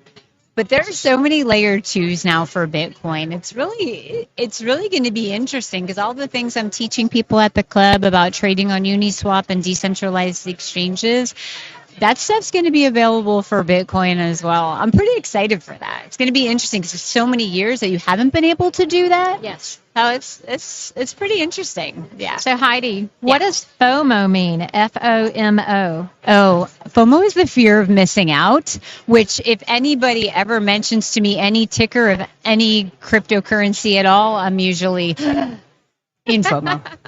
But then I learned about this other term, which is, I can't remember. It's the opposite of FOMO. You know what I'm talking about? Where you're happy you missed out. Oh, we'll have to get back to that another day. I don't know what I was going to come up with. Didn't sound right. I don't know what it is, but like when we first found Bitcoin, Todd and I, it was 69,000. And we bought it a little bit. Oh, back in 2021? 2022. 2022. Oh, in the second And then peak. it went all the way down to like 15. But guess what? When it went down to 15, we bought a little bit more. I mean, we bought it all the stages, and so it just doesn't matter. You just want to get some of it and you want to hold it. We talked about DCA, which is dollar cost average, FOMO, fear of missing out, and that's what you will see as it goes up. More and more people will buy, and then people sometimes will sell off when it hits a certain number. You'll see it come back down, but just hang on to it. To have an asset that's scarce and limited. It's the only one we have like that.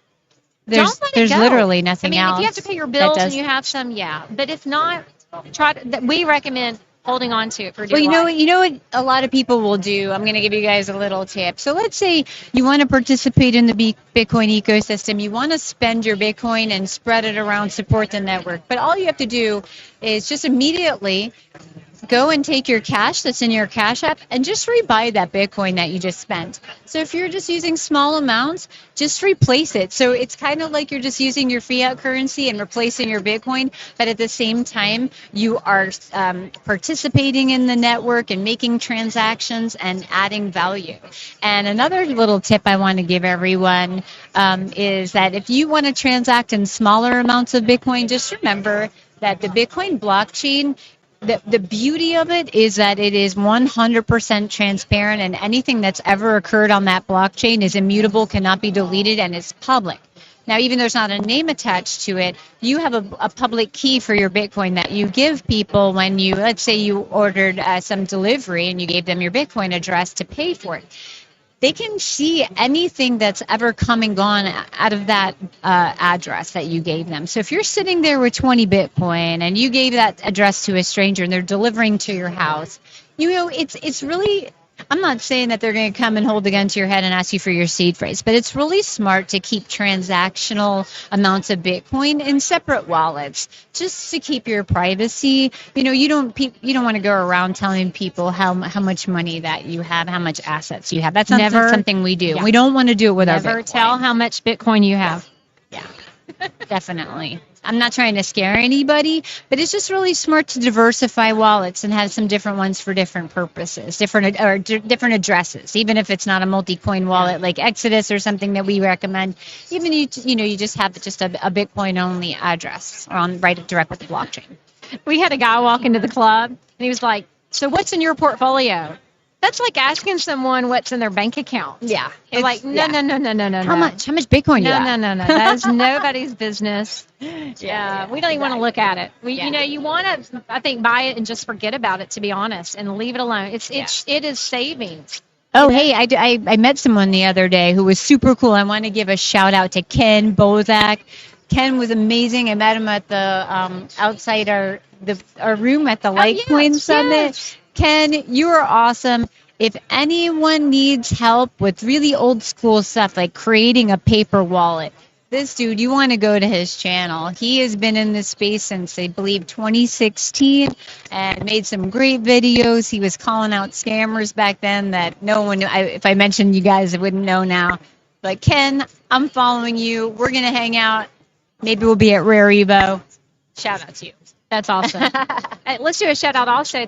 We saw Miss Teen Crypto, who is Randy Hippa now, and what's up, Randy? She's a wonderful influencer in the space, and I think she's going to be working out of one of our clubs here within the next few months. And she's just darling, and she was with RFK Jr. last night at the karate event. I saw her picture there. Oh, cool. So that was a lot of fun. And Ben helped her get started. She met Ben at a conference in like 2017. And he encouraged her. She was telling us his story. She would have a question, and he kind of helped grow that. And that's what he's done for so many people. There's a lot of people like Bitcoin. Don't come about the club. Who's Bitcoin? What? Who's Bitcoin Ben? Or they'll come. I followed him for years. It's like we get one or the other, and it's pretty funny. But he is so real, and he's the guy you see. And I think that authenticity, we need that in this space. And that's why he's drawn a team of people that are just, here we are. Yeah, I mean, Ben is an amazingly generous guy. I found out that, he was watching Ken's channel and commenting, and his comments were so amazing and intelligent that Ken invited him on his show back then. And then everybody watching Ken's show was like, where's that Ben guy? We want that Ben guy back on the show. And then he started his own channel. And that's literally, I think, where he got Bitcoin Ben from Ken. So, yeah, he wasn't even going to start a YouTube channel. And now, it is what it is. And now here we are making brick and mortar communities. Yes. And thanks to all you guys coming in, we're having such an awesome time. So Heidi, did you first hear of Ben when you came to the Sarasota Club, like Oh, during no. past it? Oh, no. Okay, tell us when you first heard about Ben. Okay, so it's kind of funny. So the reason that I found Ben was because I'm not going to go into with the crying towel out with my big loss back in 2014 to 2017 with my Dash coin. And wink, wink, you guys, a lot of you know it already.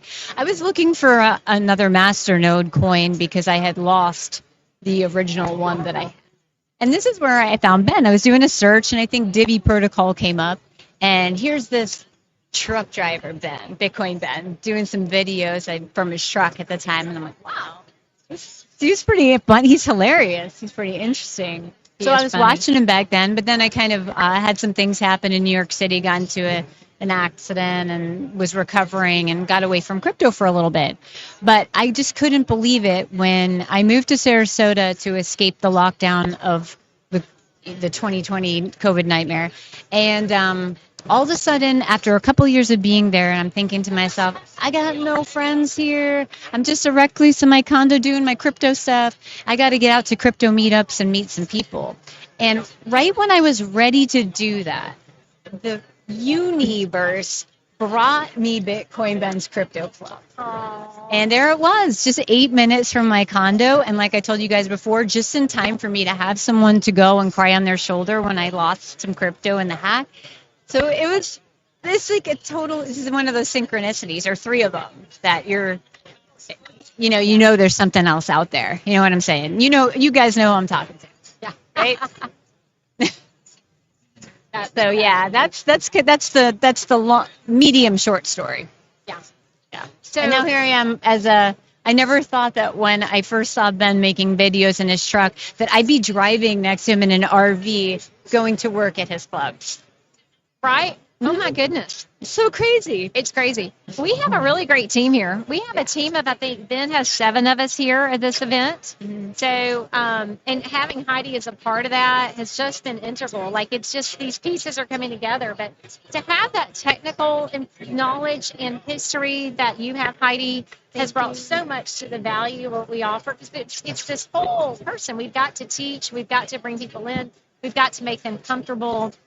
You know what? Small questions. I'm so glad that you brought this up because I went to, many years ago, I went to Boston University for a couple of years, went to theater school, dropped out, didn't ever really have a career. And then I ended up learning cryptocurrency and getting into Bitcoin in 2013 and just being so entranced by it and mesmerized and thinking, holy cow, this revolutionary thing appeared. And I never dreamed that all those years of me just learning that on my own and taking the initiative would lead me to actually have a full-time career path in crypto. And here I am. So I encourage everyone, even if it seems a little overwhelming to you at first, just get involved because you don't know where it's going to lead you. When I first bought Bitcoin, I had no idea it was going to become my career. And I always felt like something was missing, that I didn't have this conventional pressure of being something in a career, and I felt a little lost. And here I am in midlife experiencing this. It's so so cool. much fun because Heidi, you live in Sarasota, but she's been up here enough that our club members hug her and love her. Like it's a community, and it is different than anything I've seen in this space. Yeah, it really. So I've been in this space 2.5 years, but what Ben has built is a community. So we have all these different booths. Everybody has their product they've got. I don't see any communities. There might be one. I've heard of one thing in Austin and Dallas, and I think the Texas clubs are going to be cool. I met some of you guys if you're listening, Michael Phelps and Jared.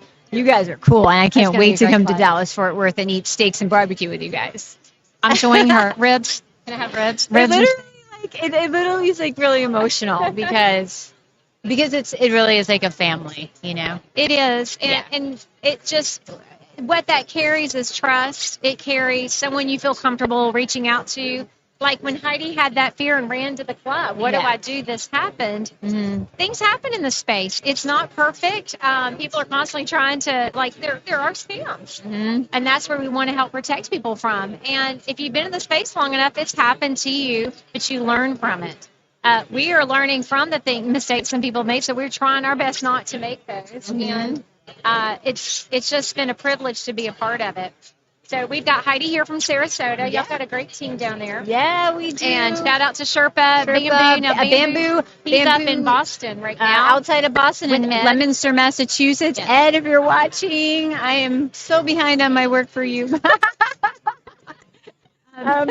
But we are, and that Massachusetts club is absolutely gorgeous. 3 floors, tons of, it's like industrious meets WeWork, means really old building with character. So there's lots of different offices you can rent, so you don't have to spend money on having your own. It's somewhere and paying tons and tons of money that you don't need. You just need a small space to work. And then you also get all the benefits. If you do a corporate membership, I think you can have like 15 people You do a at an corporate event. membership at any of our clubs. That can be your base. Packages can mail. You have an address at the club. You can have a locker. Then you can have up to 15 people, and we have coffee, drinks, whatever while they're there. Because most people don't have 15 in all the time in the space. But the Leominster Club is 12,000 square feet. It's the former furniture store there, and it's phenomenal. It's so cool. Like the main floor is just this wall of windows. They have a pool table. He's got a pool table right in the window there, and we haven't done anything with the 3rd floor yet. I mean, it would be great for a laser tag studio. Laser tag, and laser tag, and glow in the dark putt. Glow in the dark putt. Yeah. Cool. So, Can I go back? All right. Listen, it was great. Thank you, Heidi. Cool. This gentleman here. Love you guys. This gentleman here wants to talk to you about this. Oh, sweet. We already got our quick question. All right. The boys. It's so busy here. I've been watching Ben, and I've been watching our founders walk up. I've been watching members from our community, because we're here in Nashville, walk up. That's been a lot of fun. Here comes the man himself. You want this seat? Bitcoin Ben.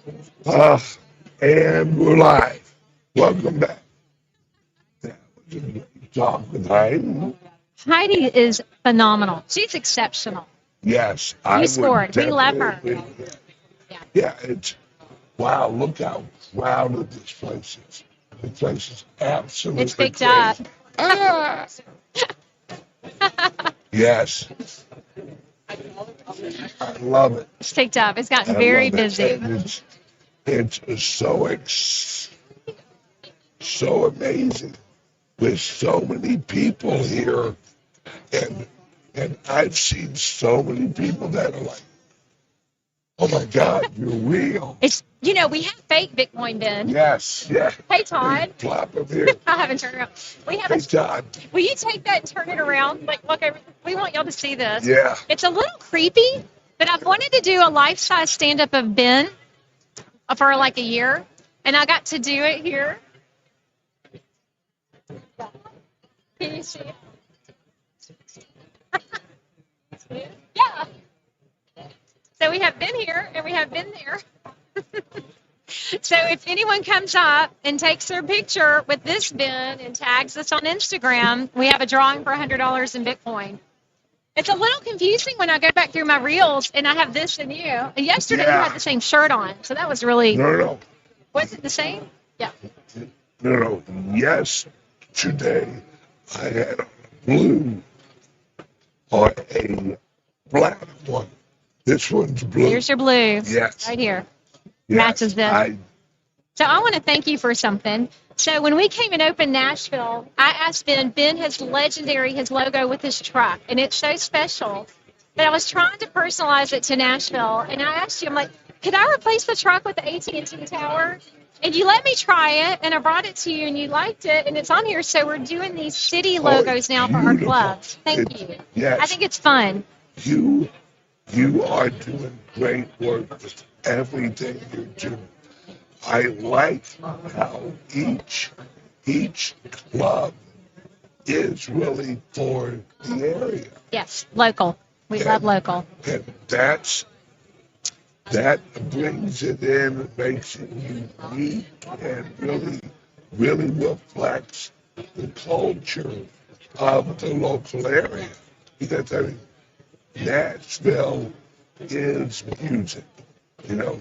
Nashville is its energy, its positivity, it's incredible. The whole energy of it. I want to speak to that because I know we don't have a music logo on our, but that was on purpose.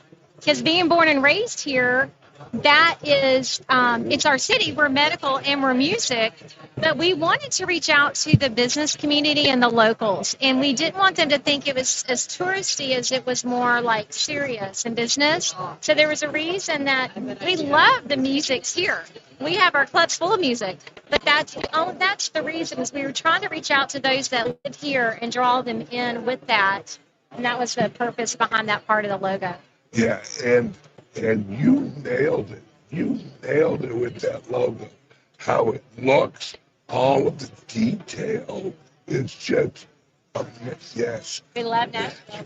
But we also have, I don't know if you can see it, we have Sarasota. Now all of our clubs have their names now with the logo, so you know which one, where you are. Yeah. I'm actually a member at all three clubs. That's a mine. Just so that I can see what they're doing and support them because I believe in the mission. I believe in what we're doing. So yes. It's a lot of fun. And we've had like 4 or 5 people who literally are like, when are you coming to Ohio? When are you coming to Texas? When are you coming to, hey, what's up? When are you coming to Arizona, you know? and I keep telling them, we are building them as fast as we can. As fast as we can. It's just a lot of work launching them. It's a lot of work, and honestly, finding the location is tricky. Yes. We talked about how hard it was to get our Nashville location. Yes. I literally had to put my real estate office in there for them to agree to the lease because they were afraid of Bitcoin. Yep. They're very happy. We've had a great experience, and so it just takes a little time in each city to find that. We really love a freestanding location. Yes. We really love that. So that's also, there's just certain things about our clubs, how they work well, but it works out the way it's supposed to. Like the national location was the two. Ben walked outside. You didn't get to go in. We couldn't go in that day. You walked out. You prayed, and you left. You said, all right, I'm headed home. Yep. It took about 3 tries and 3 months, but that's our location. Yeah. And it all worked out. You just leave it to God. Leave it to God. And He'll lead you where you need to be. I want to talk about that. A lot of people don't, but I'm a Christian. We're believers. Like Todd and I, the podcast we've started is God, Freedom, and Bitcoin. Great That's show. who we are. That we've seen things happen that just are so ordered, as my grandmother would say. It was so ordered. So, like, where we have been staying, we got his suite last summer, knowing this was coming. Yes. And this suite opens up to a pool deck at a hotel here. And that first night, there was a cocktail party. Yep. For one of the conferences, and all of these key people that Ben's known a long time were there. Here you have this suite, this VIP area. It was nobody knew this was going to happen, and I just watched you bring people in and out, work the room, and these were people you had positive impact on in their lives and their careers, and there were true, genuine friendships of years. That doesn't just happen. Like we feel like God's hands are in so many parts of what we're doing. There's such a peace we have, and that's also where joy comes from, and we're helping others because you do not have to do this. Like, I just want to say, Bitcoin Ben, he doesn't have to do any of this, and he would be just fine till the end of time. You're doing this because you want to help people. You want to help the little guy. He is here, and we see that. So that's why you've got people hopping on with all fervor and all passion and joy and excitement, because when you have someone leading with that kind of heart for others, it's contagious. Oh, it's amazing. I love this. I mean, what else would be more fun? You know, It's fun. this is, I could never retire. It's, why would you want to be here? Why would you want to do this? It's so exciting. There's so much energy. There's so much passion behind it. There is. And I love the passion. I love the energy. Well, life is richer with the people in it. Yes. And anyone that tries to live without that, I think there's something missing. I think we're wired for relationships. Even introverts, now they have to have their time alone, because I have introverts in my family.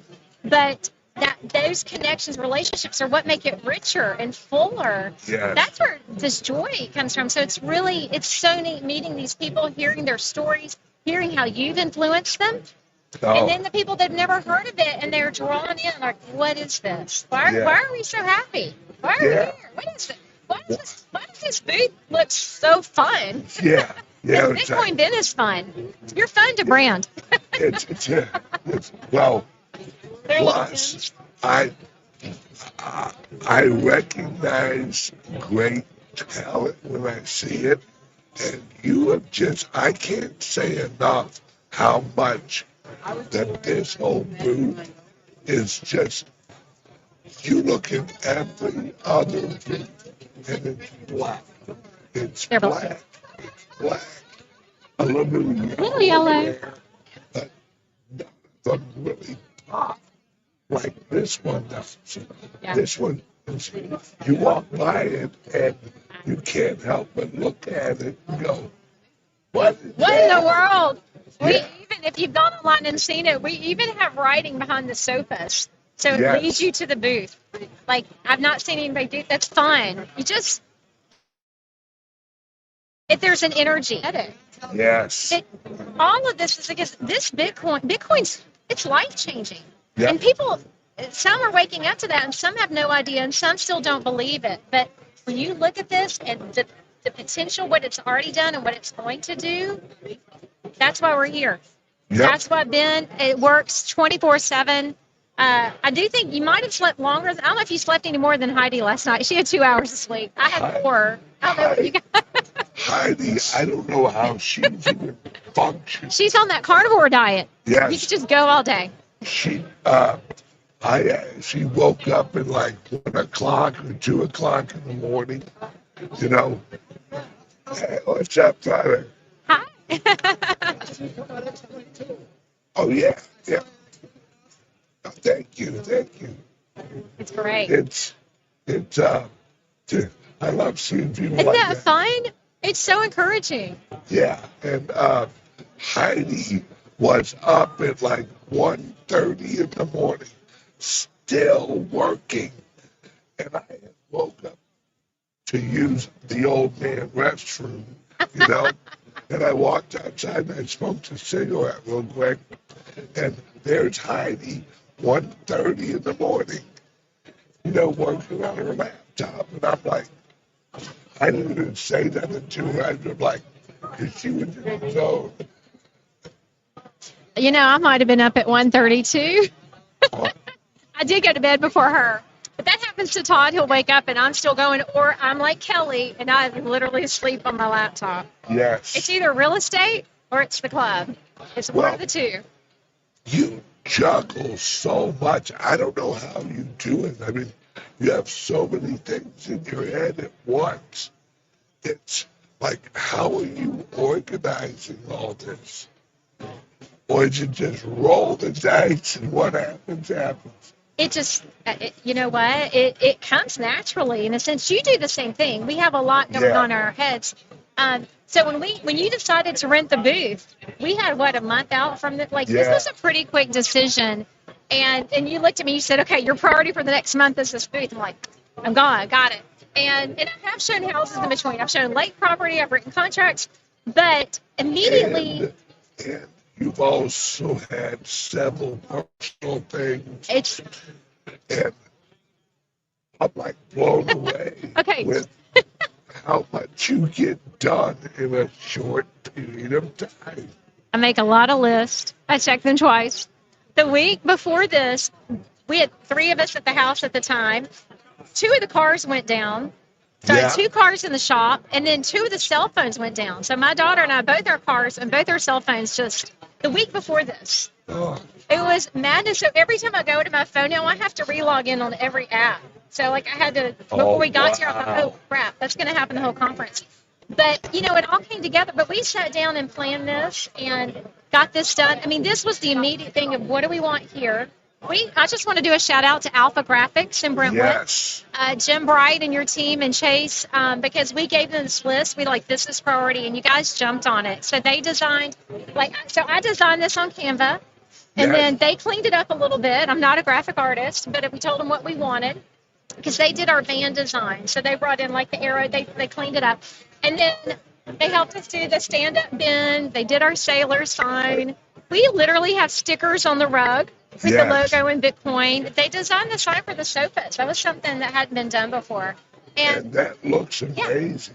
And then I went online and did some other, they do promos, but I went in and ordered us pins so we could have our pins for this event, and just a lot of fun stuff. We had to order 20,000 stickers for your giveaway for the $1,000. Yeah. I hope we don't run out. I bet we have stickers for days, but I hope we run out.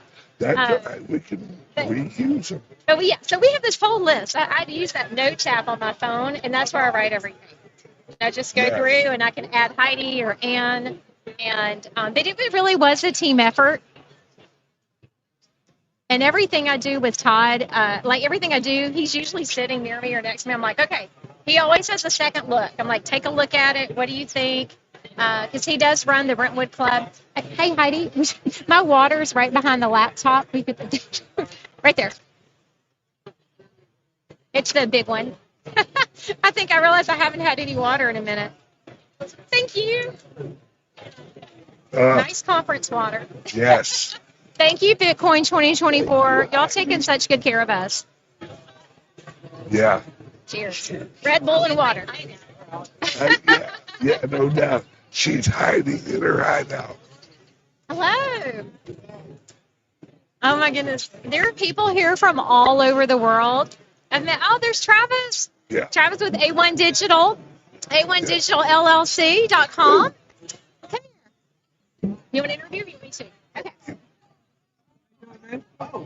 Yeah. It's interview time. Oh, You want to be interviewed? Absolutely. We're live on air. absolutely. Hi, everyone. This is Travis. What's your last name? Kellogg. Travis Kellogg. Yes, just like the cereal. Travis is here with the team from A1DigitalLLC.com. They are our first Absolutely. charity for the Nashville Club. We spoke about it earlier, but it's probably been an hour since I've talked about it. Right. Y'all have the neatest project, and and Ben is one of your sponsors. Yes. I'm going to let you tell us about your project. We're so impressed with it. Absolutely. Well, thank you very much. Well, at A1 Digital, we've created educational material in order to onboard not only people of our age, but younger people into not only blockchain in general, but Bitcoin specifically, teaching them everything that they need to know about finance, the future of global finance, and what it means to actually utilize the blockchain and how to do it. So That's it's something amazing. that's awesome. So how are you finding the kids? How are they receiving it? Everyone's really receptive to it.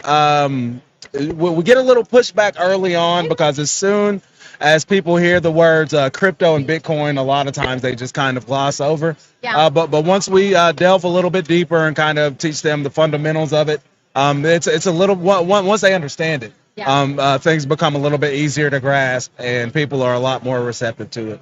Are you finding like any difference between the high schoolers and middle school or younger? Do you find any of them embracing it faster? Oh, absolutely. Well, the younger ones think it's a lot more fun. Whereas older children look at it as something that's more lucrative.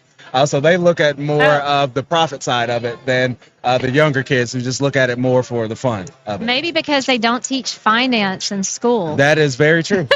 That is very true. Sarita, who's on the team, she taught school for 17 years, and they just don't teach. They didn't teach us in school any of this. That is correct. And is that on purpose? I believe so. That's a leading I question. believe so. But yes, that's another reason that we're so passionate about getting this information out. I feel like our youth has a lot of information gate kept from them for whatever reason. It's gate kept from them, and so we have to learn by trial and error when it shouldn't be like that. Yeah. I think it's adorable that y'all did a page for Ben. That was so sweet. And I have that on X right now. I think I have it on Instagram as well and Facebook. But thank you for doing this. So sweet. They let Ben do a quote in the coloring awesome. book. Yes. Their goal is to get 1 million coloring books in the hands of the children. And their booth is B25. If you are here or coming here today or know someone, text them to go to B25. Make a donation to A1DigitalLLC.com because this is for educating our children. And everything our club's about is educating and community and local. And to find this, like, so Sarita's joined our club. She's one of our club members. That is correct. That we want to cross promote. We want to help local. We are stronger together in these grassroots efforts in our communities. We're taking them back for our people. Yes. We are not going to have propaganda dictate what's true. Right. I'm on X all the time. I actually am not listening to mainstream, even though our whole media section's here. I really get my information from X, and I appreciate that it's uncensored. But we're seeing a lot of change in the space. But it's really fun what y'all have done. The coloring book, it teaches AI and blockchain. That is correct. Yes. It has superheroes. They're so cool. Yes. Oh my gosh, they're so cool. So yes, the superheroes on the front are actually Cleo and Sarita's actual children. They're their children? Yes. Yes. I love that. So we have a link to our website. It's literally on the first page. It's, I think, the third item down, but it's www.bitcoinbencryptoclubnashville.com, and you will see a link to A1 Digital LLC, and you can donate to make these coloring books, get them in the hands of our kids. That's what we need. Absolutely. Travis, is this your first Bitcoin conference? This is my first Bitcoin conference, yes. Okay. Takeaways, surprises, anything you like? What do you think? I just love the energy here. I love it. It seems like everyone has a common goal, and that goal is mainstream adoption. Awesome. So it seems like everyone's really passionate about it, and it's just really fun to meet everybody here. I've met Martin Shkreli. I met BitBoy yesterday. I met someone on the board of MicroStrategy yesterday. Oh, wow. Yes, I really want to meet Michael Saylor as well. But that said, it's just been a pleasure. And of course, it's always a pleasure seeing you all and speaking to you all. So we love your team so much. It's such a privilege. Well, thank you for joining us. Absolutely. And being here today, just like on the spot. Like, this is so much fun. We want to give a platform to everyone. Like, we have our podcast room, and we're going to bring Sarita in. Great. We can bring a couple of y'all in and do a podcast. So our new podcast is called God, Freedom, and Bitcoin. Wow. And it's on our club YouTube channel, Bitcoin Ben Crypto Club Nashville. And so that's what we want to do is help everyone have that platform. Right. We got to help each other. So, absolutely. If you're watching this, go visit their website, donate, come out to Bitcoin 2024. I don't know. I think they sold out. Are the tickets sold out? I believe so. They might be. But don't quote me on that because if I'm wrong, I may get in trouble. Yeah. Be safe coming downtown. If you're driving down tomorrow, there will be no parking in the Music City Center. Yes, it is. We'll be very crowded as well. In the meantime, I'd like to say thank you all for having me. It's really great to see you all as always. To everyone out there, live bullish. Can't wait to see you all. Thank you. Thank you, Travis. Thank you. Thank you so much. So good to see you. You too. We'll be back over there later. All right, I'm going to take a quick 5-minute break. Thank y'all so much.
You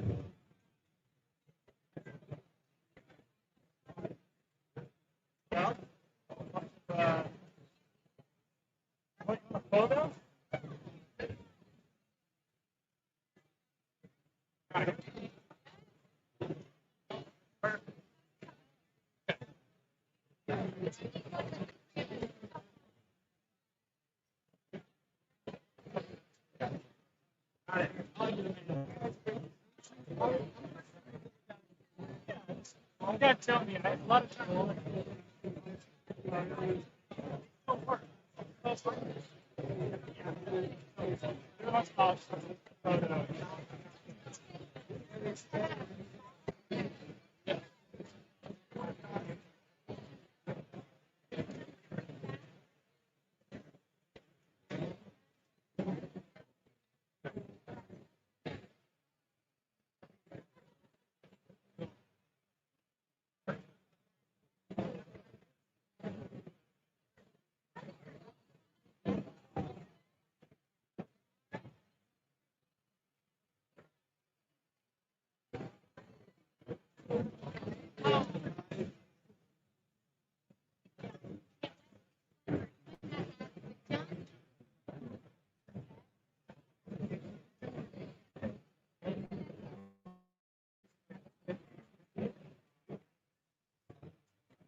Oh, really? Let's do it. Yo, yo, yo.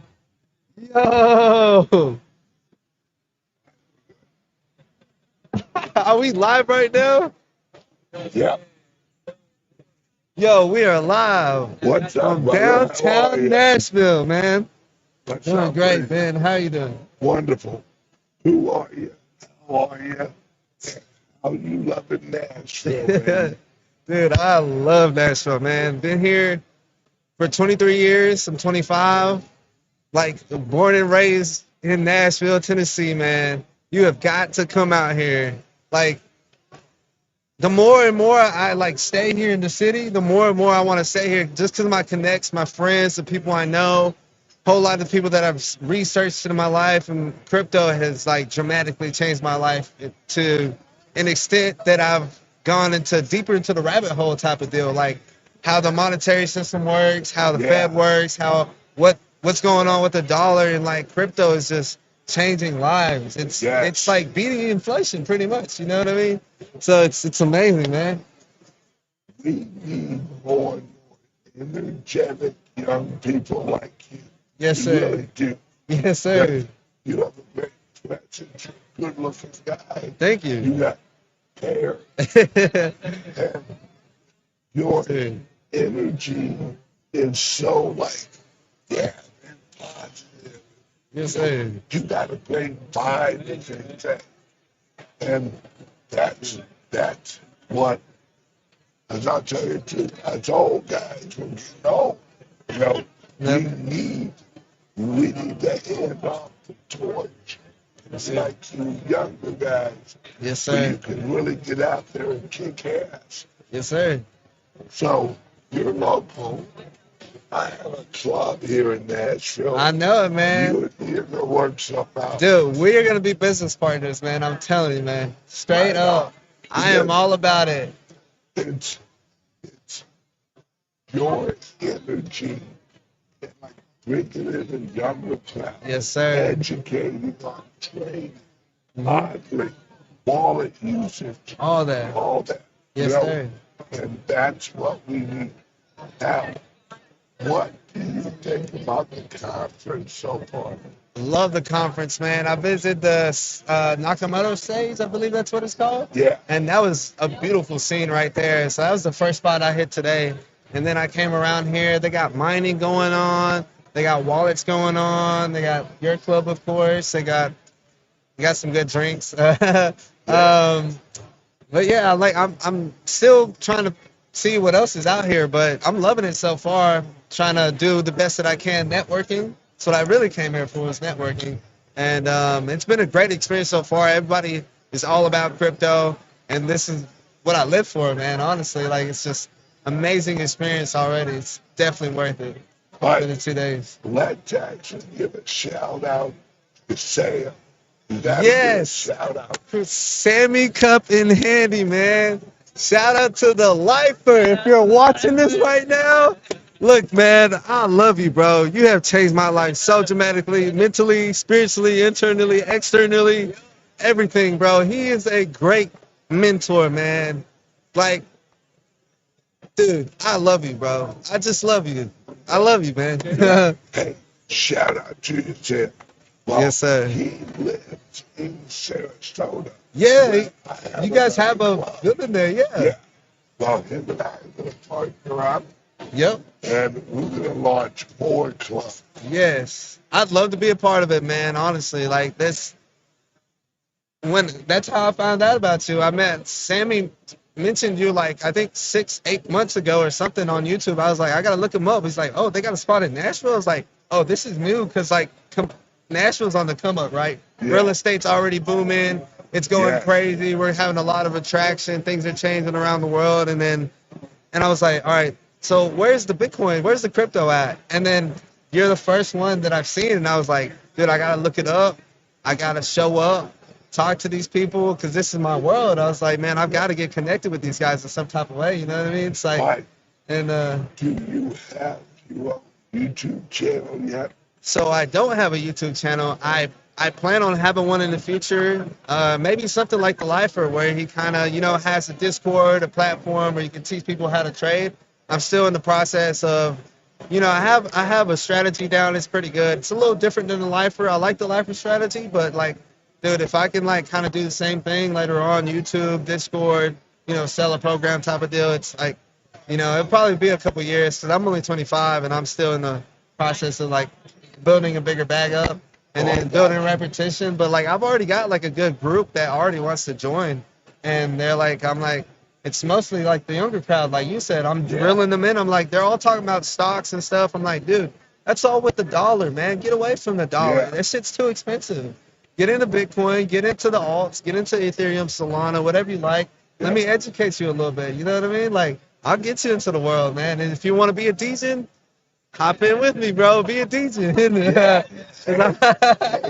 Roll that money you make right back into Bitcoin. Yes, sir. Keep rolling. Bitcoin all day, man. That's what I do. Like, once I make a good 2-3x on an alt, bring it to buy Bitcoin. Just buy, even if you just DCA in, dollar cost average, Yeah. bro, it's going to be worth it in the long run. 2 years from now, we'll be in good shape. You know what I mean? Hell Depends yeah. on the market, but, right now, we're heading to a massive bull market. So, it's going to be awesome, man. I want to do something. Hang on a second. Okay. But you're young, right? Yes, sir. What? Head out on me and have some drinks tonight. What? Dude, that's awesome, man. Yeah. I appreciate you, man.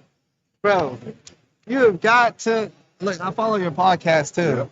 Podcast, Instagram, Twitter, bro. He is the man. Trust me. He's gonna have multiple locations. I know Sarasota, Nashville, and there's gonna be probably a whole bunch everywhere, all over the states, man. He is Yeah. blowing up, straight up, and I appreciate All that, right, man. man. Thank you. I really do. You have a great You're so day, nice for man. that, man. Yeah, we can take it. Yeah, right here. Yeah. Yeah. Yes, sir. Love you, man. It was nice meeting you, man. Hey, Pleasure meeting you, man. brother, get some shot. You know it, man. I'm gonna have to get you. No, I'm good, man. Thank you.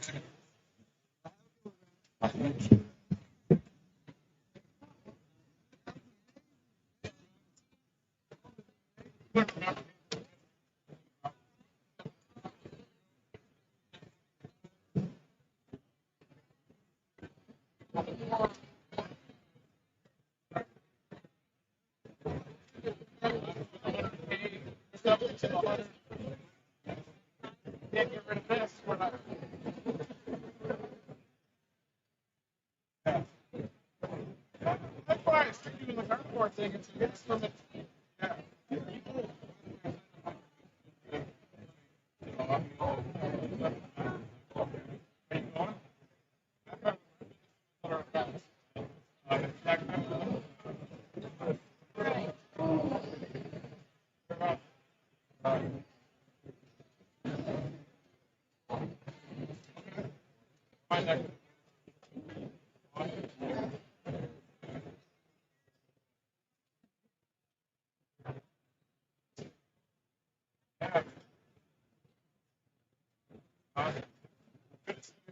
boys. Not gonna see you.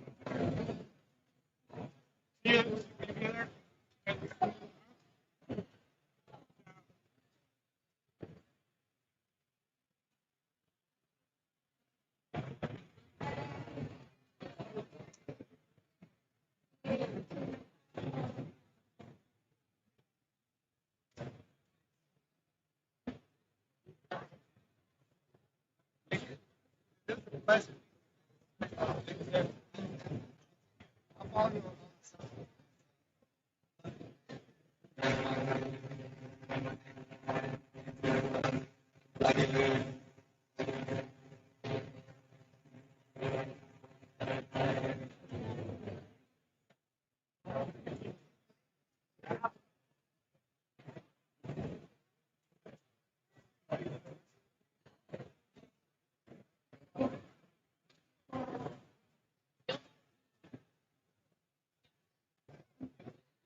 How you doing, Jay? Nice to meet you.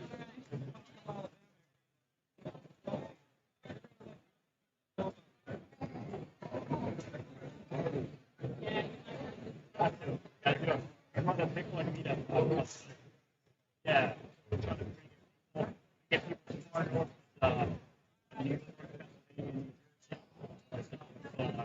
Alabama, and it's all yeah, pretty cool. It's nice to have that.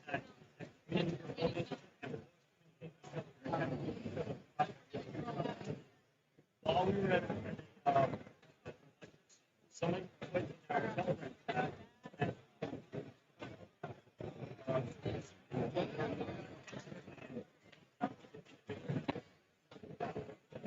so there's a city now.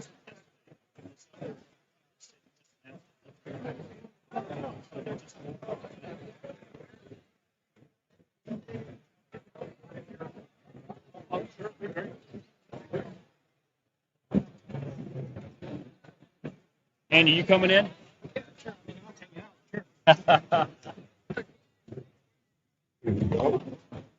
All right. All right. We are live on all of our platforms. Excellent. Okay. Perfect. There we go. All right. Who are you? What do you do? And why are you here? My name is Jay Young. My good buddy Andy and I run a Bitcoin meetup group out of Huntsville, Alabama, and we do it online. So that way we give the most amount of people the most exposure to Bitcoin. That's awesome. So you were actually telling me that people fly in from like India, or they were from India. So because we run it online, Yeah. we have people as far north as New Jersey, New York, Pennsylvania. Oh, I got you. Yeah, they're coming in, and as far south as Auburn, Alabama, right? And then some people actually come in, they join us online from India. So it's nice because we get the right now we only get a perspective of what happens in the United States, right? Yep. Whereas what we're seeing now is because we have this foreign influence, we're starting to get their experience, and they're telling us how their governments are weaponizing their fiat currency in India, the rupee, against their populace. So we had someone who spent almost an hour telling us about this, and it was a great learning experience for us and the entire group. And this was something that not many people know about, but it affected 1.2 billion people in India. Wow. And so this gentleman, a really great guy, Ravi, he's explaining this to us, and he's given us another use case of why Bitcoin is so important and why it truly is an international force. Yes. And that's how strong of a network this is. That's right. That's right. It literally, it removes the government's ability. That's right. To hold us as slaves. Yeah, they've been basically counting on regionality to hold us slaves, right? So they built up a virtual prison around us, basically hoping that we won't give up our citizenship to go somewhere else. And what I tell people is that Bitcoin is completely orthogonal. It's right angles to government power. Yeah. It doesn't matter how much the United States federal government wants to control it. If people want it in the international stage, they'll get it. And I also tell people, I said, look, the United States population is only about 4% of the total world's population. Yep. That means we have to compete against the other 96% of the world's population for Bitcoin. Granted, the United States has pretty good financial power, right? But that may not be for long with the way the U.S. dollar is going down in value. And we're seeing the de-dollarization globally, right? We have the petrodollar contract that just expired, right? The BRICS are definitely going for de-dollarization. They're actively working to creating those exchanges there, right? So when we have that, in a way, the dollar has been weaponized against the United States, right? Because they are choosing not to engage in that. Well, plus, they're holding us hostage with our own treasury. That's right. Exactly. One wrong move, America, and we'll sell these. That's right. That's a weakness, because if our treasury bonds flood the market, that's right. The dollar's done. Yep, that's right. Like that. That's right. And we've seen this with China. They used to be over $1 trillion of our treasuries on China's balance sheet, and they're already down to a little under 800 billion. Yeah. Now Japan is around $1 trillion, but they were high too. They're going down as well. They're seeing the writing on the wall, especially with the Japanese yen losing purchasing power. What do they have to do? They have to sell treasuries to prop up their currency. They're in trouble. They are in trouble. And so I think there's a good possibility we may actually see the Asian contagion again, but this time, not in Southeast Asia. We may see a Japanese yen and the Chinese renminbi, and nobody's talking about that. Wow, that's a great point. And here it's been 25 years since the Asian contagion, right? 97, 98, and it's coming back around. And we remember what we saw. Currency devaluations in the Asian contagion, 50, 60, 75%, right? Yes. That was serious. And we could see the same thing again. Yes, and that rocked their economy. That's exactly right. They're poor people, they suffered through that. They did. And see, how amazing is it? Because I'm assuming you've actually been in Bitcoin a while. A little while. You seem very educated on all this. How amazing is it that we have Trump, we have RFK. That's right. We have so many pro cryptos and Bitcoin politicians now. Yeah. I think that's a very good point. We're actually seeing, as much as the politicians probably hate it, game theoretics is saying they have to embrace it just to get ahead of the curve, right? And this is almost a perfect example of everyone meeting at the Schelling point on game theoretics, right? Yes. And I think that's so important. As much as they hate it, they have to embrace it. Yeah, especially Trump. Trump wants everything America. Yes. America first. That's right. I laughed my ass off when he said, I want to make all the Bitcoin in America. That's right. And I'm thinking, that is such a Trump thing to say. That's a Trumpism. Yeah. You can plant that pole right there, plant that flag. That's a Trumpism. Yeah. We will make all of them. That's right. We want all the Bitcoin. and I think he's actually surrounded himself with such educated people. he's really starting to grasp that Bitcoin, our energy problems, That's right. our inflation problems, our social programs. That's right. What if all of a sudden Trump says, well, the Social Security dollars are going into Bitcoin? That's right. All, What a novel idea. Backing your assets with the hardest, most pristine asset ever created. yes, and letting that recapitalize a failing program. That's right. That's right. That's, And we're seeing that with the advent, just like we talked about a couple minutes ago, with the advent of so many pension plans from different states and different cities are saying, oh, you know what? I want Bitcoin on my balance sheet because we took too many risks, right, in the early 2000s and the 2010s they were chasing yield, right? And what had happened is they took on more risk than they really should have been taking, right? And they realized this is just hot air. And now they're finally starting to come to their senses. We need a 1%, 2% allocation of our portfolio to the hardest, most pristine asset ever created. yes, And Andy and I talked about it. This is starting to cascade where it's starting to accelerate. We're probably going to start seeing on an almost daily basis the pension plans and insurance companies, which are supposed to be the epitome of conservative investing. yeah, They're seeing Bitcoin is the epitome of conservative investing. yeah. That's really it. The actual Bitcoin is the digital representation of Austrian economics. It really is. That's right. It's value-added economics. Yeah. It is first and foremost that storehouse of value. Yes. Right? And we recognize that even if people don't know the term storehouse of value, they kind of get it at a gut level.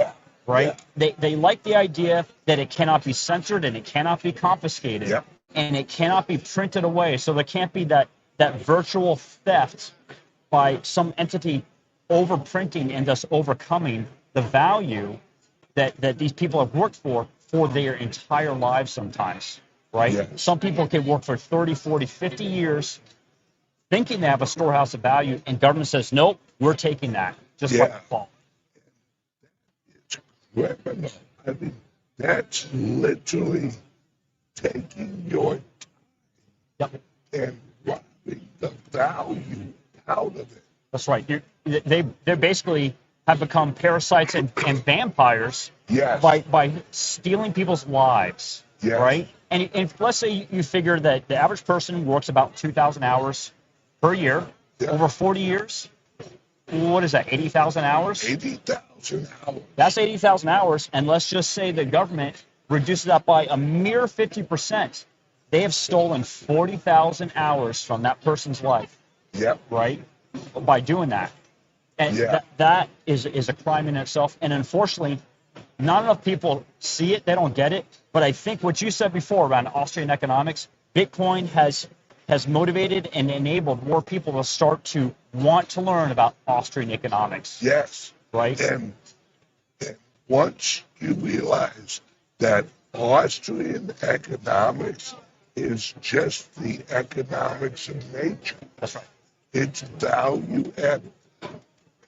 Like if you have a seed, well, that seed isn't really worth much, but you put it in the ground. That's right. You give it energy, you give it time, and it will grow. Yeah. And as it gets larger, the value is more. And that's Austrian economics. Yeah. And so to add, if I could add to what you're saying, if you take that and you factor in the concept of low time priority, right? Yeah. You add that in, what do we have? We have capital investment, right? And then that's when, and Safer Dynamis talks about this in the Bitcoin standards and the fiat standards, right? Low time preference. Book if you haven't read it. Two great books. You got to read them both, right? Yes. Low time preference. And what did we have when we had hard money standards throughout the world, we get the great cathedrals of Europe, right? Yes. We got the pyramids. We had great art that came about because of this, because people had low time preference, and they knew that if they invested a little bit of money, that little seed you talked about, Yep. it would grow into something amazing, Yep. right? And unfortunately, today's culture, we don't have that context, right? America is a young country, so we don't have Notre Dame from the 14th century, right? We don't have a multi-hundred-year-old structure to Yeah. remind us, right, that these things can last for eons, right? Whereas with Bitcoin, now people are motivated to go learn about cultures from other time periods, other lands, and maybe to invest that capital investment to have that seed grow. Yeah, and I really wish people actually took it a little bit deeper. Yeah. Because for years, the slogan of America is you work hard, you will do a lot better. That's right. Well, isn't it odd that our society starts to crumble as soon as we get away from the gold standard? Yes, absolutely. When you don't have honest money, then honesty and your link with nature, That's right. it erodes. That's right. We've basically removed, if I can get a little nerdy with you right Oh, now, please do. we have removed the second law of thermodynamics Yes. from our money supply, right? Because we've removed opportunity cost from the creation of money.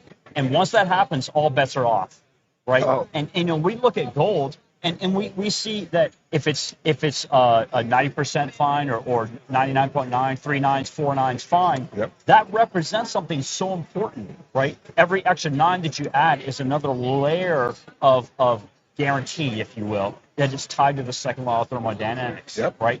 And people, I think they didn't know it at an intellectual level, but they kind of got it at a gut level, Yeah. that gold represented work that Yeah. someone had to do. Labor. Exactly, represented labor.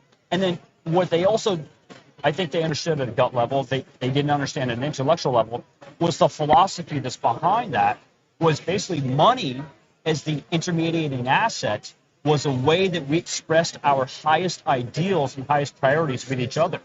If you wanted to sell me that microphone, right, that microphone is more valuable to me than the $20 in gold that I have, yet that $20 in gold that I get to give to you is more valuable to you. So in that exchange, we're both winning. Yeah. The value is actually increasing in doing that. And that's that philosophical aspect. It becomes basically a universal translator, right? Exactly. And it becomes an entire network of universal translator. It is a language of value. Yeah, And that's why the most honest language is price. yeah, right. That's right. Because if you value it at 1 ounce and I value this at 1 ounce, We're good. we're good. Yeah, Now, if he would value it at half an ounce and I would value it at a whole ounce, well, our relationship, that price changes at each individual's need. that's right. And that's the purest, most honest language that two people can have. Yeah, yeah. And what we've seen, and I think you can relate to this, is government is always interfering, and it's completely removing price discovery. Yes. Right? So let's say that you and Andy came to a price of 3/4 of an ounce for that microphone, right? You did it on your own without any government interference and without government distorting the market with everything else that we've seen. And to add to that is government taxes you or him to support that distorted price, makes him pay for this really gooned up pricing system. Yeah. Oh, brother, thank you so much. Thank you so much for having me. Let everyone know where they can find you Sure. online, on Twitter, So the best place to find us is on meetup.com. Look up Bitcoin, Huntsville, Crypto, and Coffee. Just look up Bitcoin, Huntsville, Crypto, and Coffee. You'll find us. It's a great online group. We meet every fourth Saturday of the month, and we've started adding Wednesday sessions. So we have weekend and weekday covered.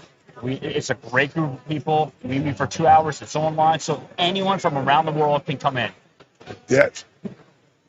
Love this. Thank you so much. Ben, thank you so much for your time. Really great meeting you. No problem.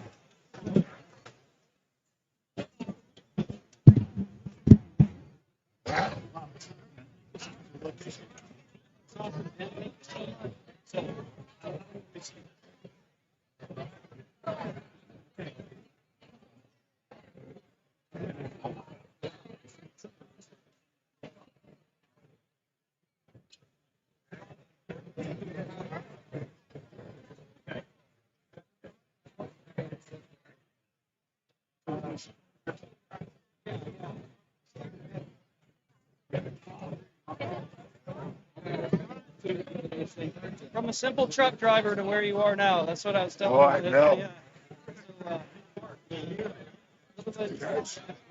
I need. Who do I talk to about the crypto club?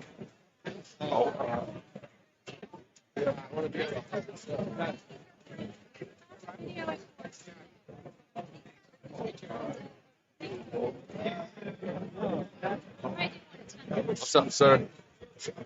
How are you? I'm good. How are you? This place is awesome. It is, yeah. Right here? You want me right here?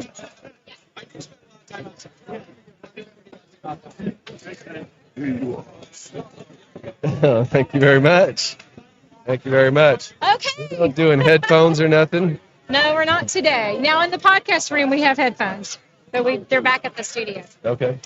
So here we are. I'm back.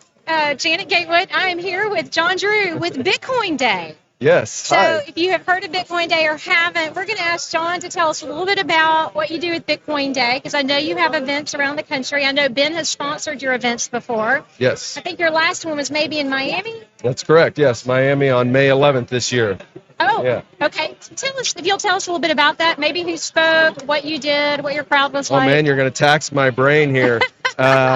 Yeah, so just in general, the Bitcoin Day concept is that we work with local meetup groups and we try to help them build their community, their Bitcoin community.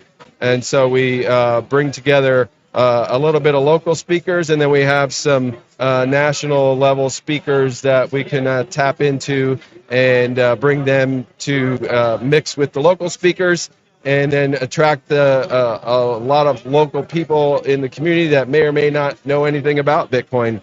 So it's a great concept. It's a nice localized one-day type of conference. We try to really work on the networking. Yeah. And, so we put people at round tables, and so they can like look at each other and talk to each I love other that. between the sessions. And so that's the overall concept.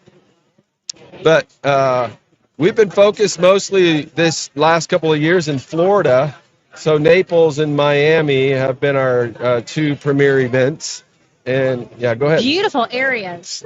Are you noticing people coming to your events that are like brand new to Bitcoin, or you have people that are following, or is it a combination of the two? You know, if we had our druthers, we would have like 50-50. Okay. But really the way it works out is just because the speakers that we have are more well known, we end up with about 85 to 90% of the people there are just already Bitcoiners, and they're just wanting to soak up more of that information. And then about 10% or so are pretty much new to Bitcoin. I love just anytime we get new people in the space, because they're going to tell the next person. So I'm going to name drop. I think you had Gary Cardone at your last event, maybe? We had Gary Cardone at our Naples event in January. Not Grant, which I'm in real estate. We had Gary. Right. Not to be confused. Grant's twin brother, Gary Cardone, yes. Yeah, So- we had, so at our Miami event, we had Robert Breedlove. Yes. And we had Nico, who I actually can see sitting over there at the news desk, broadcasting right now. Okay. So Nico Moran from Simply Bitcoin, he was at both.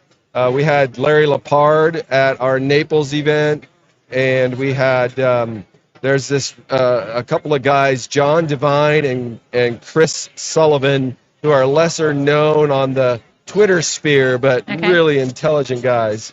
So yeah, it's always a great mix. I love hearing the different names. Like, I've been in the space 2.5 years, and I know most of the names that you said. I don't know them all because we're all, it's a very full, amazing space with a lot of different characters. There's so many people that bring a lot to the table. And so, like, we're just getting to know each other because we talked about doing an event at our Nashville club before this Bitcoin 2024. But as we looked at this is a massive event, and we really didn't want to pull resources from downtown. Yeah. As much as we love our club and wanted to do that, to us, this was more important to focus on the booth and the people here. Yeah. But we want to do work together in the future.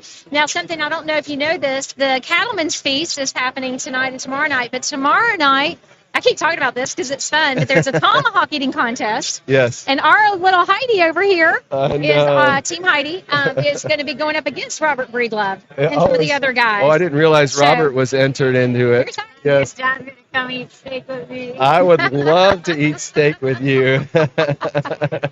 Are you allowed to have a partner or a backup? Oh yeah. So Heidi's I don't got know it. how she's going to She get. can do it. I don't know how she's going to get even one steak down in She that said body. she'll win just getting to eat the tomahawk.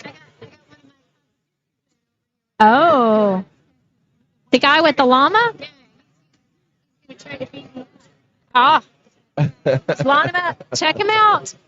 So I stopped John Cole because it was so nice to see y'all here. And you might have had a little bit of a late night out. We had a late night out. Yes, we went to the infamous Satoshi Nakamoto event. All right. And watched some Bitcoiners play rock and roll music and sing. It was quite an interesting event and show. So it was fun. Oh, that's wonderful. There's so much going on. I really appreciate you stopping out of the blue so we can at least since feature you gave me the mic. Okay, yeah. We have these cards, so we're getting ready for Bitcoin Day Naples 2025. So save the date, January 18th, 2025, Bitcoin Day Naples. Awesome. All right. And they can find you. What's your website? Is it? Oh, it's simple. BitcoinDay.io. BitcoinDay.io. You heard it here. This QR code. You're probably on Twitter, so follow them on Twitter. Yeah. And there's just go to everything you can go to. I cannot express enough. Anytime you can listen to a podcast, anytime you can go to an event, anytime you can have a meetup, we are stronger together in this space. We learn from each other. There's so much to learn in this space, and we need all these different communities. So I'm so excited about what your team is doing. Thank you. And I look forward to partnering with you at some point in the future. Yes. We know Ben just sponsored your Miami event. So, Yes, he did. Yeah. Thank you for joining us. Well, yeah, you were very welcome. Treat. Thank you for we'll having be back. me. We'll take a little 5-minute. We'll be right back. All right. Thank Bye. you. Oh.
Awkward.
I don't know if I should ask this. Tell me no and it's no.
All right, guys. Good afternoon. We are back, and we have a very special guest with us, Jonas Buxton.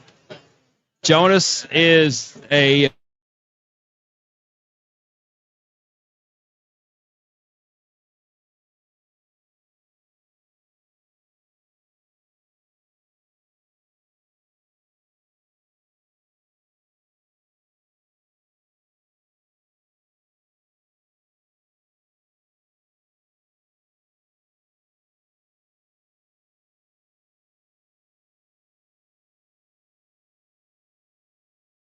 getting involved with crypto world, the brick and mortar storefront, for educating people on Bitcoin, and then eventually getting connected with you guys, and then Ben. It's been a long journey, but yeah, this project really just fell into my lap. It's called Bearwood. And the gentleman, Mike Reed, who I had done some immersion mining projects with in the past, he came to me with this concept, and it was basically really simple. It's wood inside of the bottle, and that stave of wood runs all the way up through the cork, and it's exposed to the air at the top. And so whenever you peel this off and you expose that wood to the air, it can breathe through the wood, the spirit can, just like it would be if it was still in a barrel. And so it's actually aging while it's in the bottle. So for example, this is actually a rum, started out clear, and it's turned this really pretty amber color because it's been sitting in the bottle with the oak. So yeah, a lot of, there's still some similarities there with the philosophy of Bitcoin, right? Appreciation over time. The whole philosophy of patience. It only gets better the longer you hold it. So if I'm to understand, I think you maybe are working on a project with Tone Vase, who is a huge Bitcoiner. Yep. So kind of explain the process as far as meeting with him and ending up with the process of working on that particular project with him. Yeah, that's a good one. So Tone and I got connected through Jeff and Gary in Crypto World. And he actually is a tequila aficionado. So he is an expert in all things tequila. He's got a newsletter that he puts out with like his choice picks of different tequilas, all clean, all naturally produced, down to like how the plants are harvested and crushed up and cooked, all traditionally. So yeah, he is came on also as an investor and an advisor. And at his Unconfiscatable conference last year, we did a limited edition release of what we call Tone Tequila. And so on the label, I actually worked with Bitcoin Trading Cards, which is who I'm here with today. I did a special bottle release for them as well. I got the artwork from the Bitcoin Trading Cards, and I put it onto the label of the bottles. And it just turned out really awesome. Made all those bottles by hand. That was great. Yeah, and you should really see some of the artwork and stuff. I know Janet and I were fortunate enough. He did for that Unconfiscatable conference. I believe you also did a limited edition Bitcoin 21 bottle edition as well. And the artwork on these bottles was phenomenal. Kind of let us know the process and all the stuff you went through as far as the etching on the bottles and everything. Yeah, man, it's all connected again. It's all connected. So I was watching Tone Vase, and on one of his podcasts, I saw him opening up a pack at the end of these Bitcoin trading cards. And I was like, well, that's the coolest thing I've ever seen. Because I used to be, when I was a kid, into Pokemon and all the other trading cards. And so I decided to buy a few just to kind of experience the nostalgia of opening up trading cards again. And I was hooked immediately. So I bought more. I got into their Telegram channel. I got connected with the creator and a lot of the artists that they use. And they're just an awesome group of people. Everyone in the Bitcoin space is just awesome people. So I got really tight with them.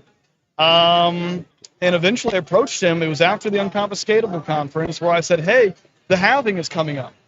And I really love some of the artwork that you guys have for the trading cards that are commemorating the halving. What if I did a limited edition, like I'll make 21 bottles of a bottle to go along with those cards. And so they gave me the artwork for the little samurai halving character. And then I used some of my own design software and did a full wrap label. And those are really special because instead of a label being wrapped onto the bottle, it was directly printed onto it with UV ink. And so the level of detail and the color is just outstanding. Well, and the box itself is just unbelievable too. The one we got from that 21 bottle he did was just phenomenal. And later we're going to try to open up the box itself and kind of show you the detail of the artwork and stuff that was done, because I tell you what, he didn't leave out any detail as far as the process of not only the spirit itself, but also the contents of the bottle, or the bottle, the etching and all that. So it's absolutely amazing. Well, that's a good point. Something you can't even see whenever you open it up, but I can laser engrave all of the rods. And so not only is each bottle numbered, but the rod inside of the bottle is also engraved with its individual number. So yeah, I love the attention to detail. Yes, totally. And this, like I said, this guy's multitude of talents, and kind of give us a brief history of what brought you into the space as far as through Bitcoin and crypto in general. Yeah. Well, I've been an entrepreneur since as long as I can remember. I mean, everyone's got that story of like, oh, as a kid, I loved garage sales, so my parents put on a garage sale and I wanted to be in charge of pricing things and sending me to the end of the driveway, holding a sign. And that was very much me. But actually in high school, I started my first company, an LLC, with a buddy of mine. And we got a patent on what are now known as smart mirrors. So it's a two-way mirror with a classical display behind it. So when you're looking at it, it looks like a mirror. But then whenever you activate the display, the words appear on the mirror. It's really cool. Oh, that is neat. Yeah. So that was our first company. That was kind of my dive into the deep end of entrepreneurship. I just put all my eggs into that basket and never really looked back. We built that business model out to the point where we were targeting hair salons and gyms, typically places where you're sitting in front of a mirror, and we built it out as a digital advertising network. So instead of actually trying to sell the mirrors for like a profit, we were selling them almost at cost. This was the plan. And then we're going to be getting advertisers to pay to imagine a shampoo company advertising directly to a gal getting her hair done, right? It's that targeted advertising. So loss leader, basically. Yeah, and I'm not really a fan of the super targeted advertising, the price. But that was the idea. Unfortunately, as soon as I graduated college in 2020, it was right when I was going to go full-time in the company, and COVID came out and shut down, guess who? Gyms, hair salons, everywhere else. So I got reconnected. I was basically without a job. I got reconnected with my business mentors from high school, Gary and Jeff. Yep. And they took me through a roller coaster of their different ventures, Z-Pods. Yes. I did engineering for Z-Pods. I did sales for their sanitation company. And then at the end of the COVID kind of scare and all that nonsense, Jeff and I were sitting in the back room of the storefront that we had, and we were like, man, what do we do now? We should probably use this space for something. And this is right when Bitcoin was hitting that last bear market. It was like $13,000. It was going up to like 15, 17. Everyone's getting excited. And so Jeff was like, man, what if we made like a crypto store? And I said, yes. Yeah, I'm in. Let's do it.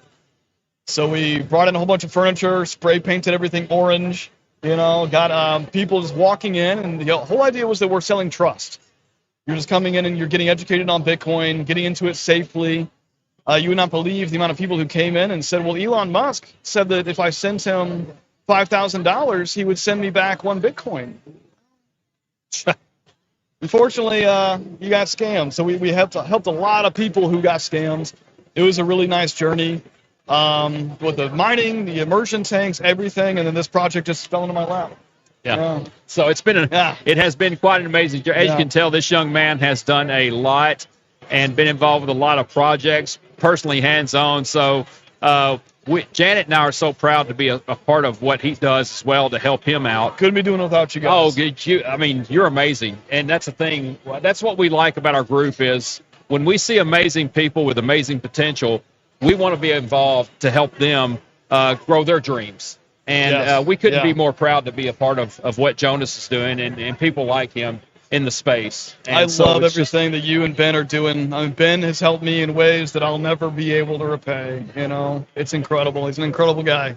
Yeah, and that's the best part about our group, guys. We really are about helping the average, everyday citizen. We're not pretentious. We want to be able to help everyday people. We're not big on corporations and stuff like that because we've got enough of that.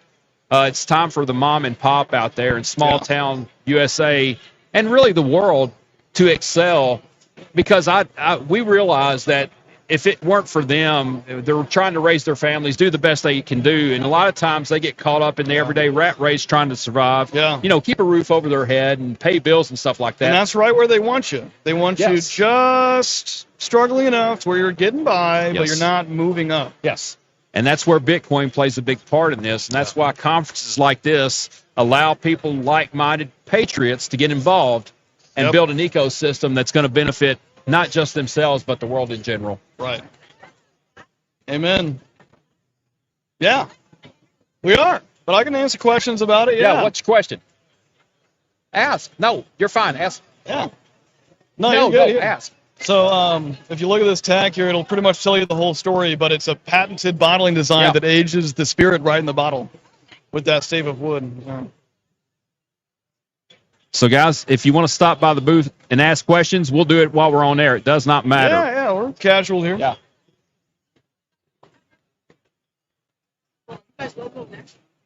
I am. Yeah, Yes. I'm from Missouri, Yeah. St. Louis, a roundabout. Yeah. So, you're good. The cameras are so small, you just miss Oh, them. that's fine. You're good. It looks like it's like just a standing tripod. Like, oh, there's a camera there.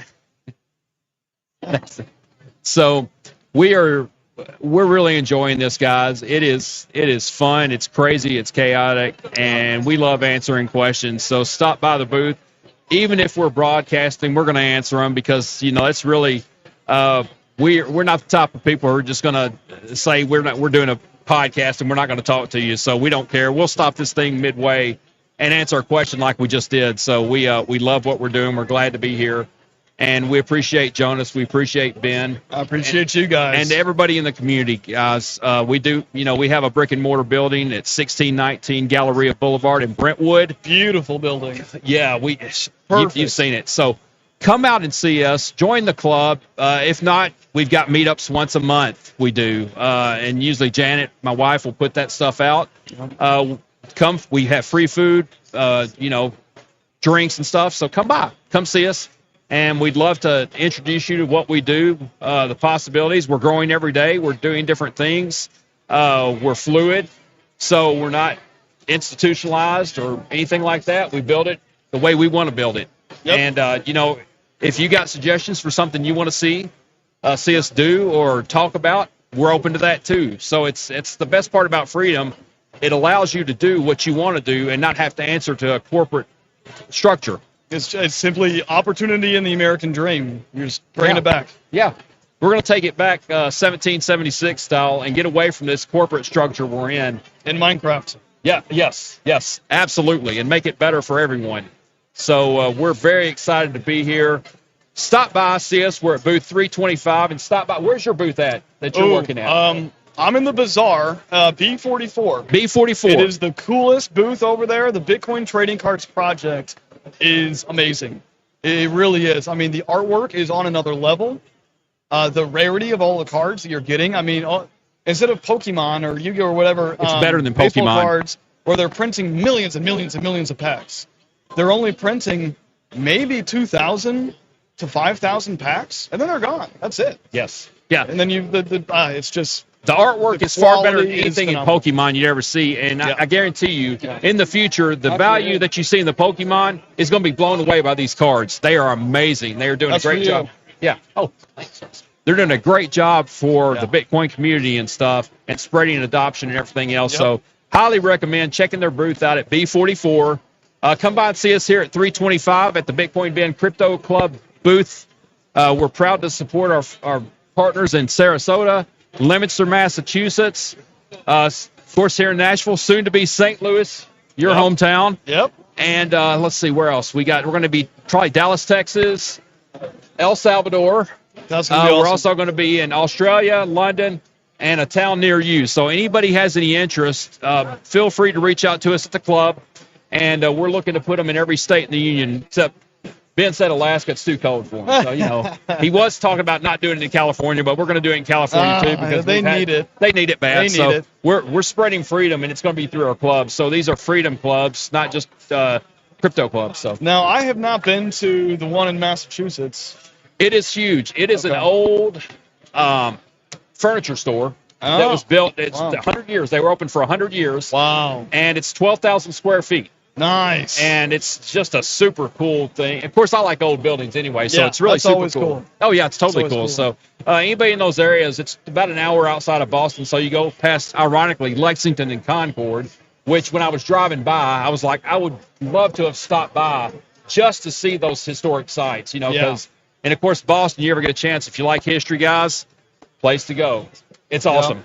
history is just amazing up there. I went up, the only time I was there, I was one of 2 people from my graduating class to apply to MIT.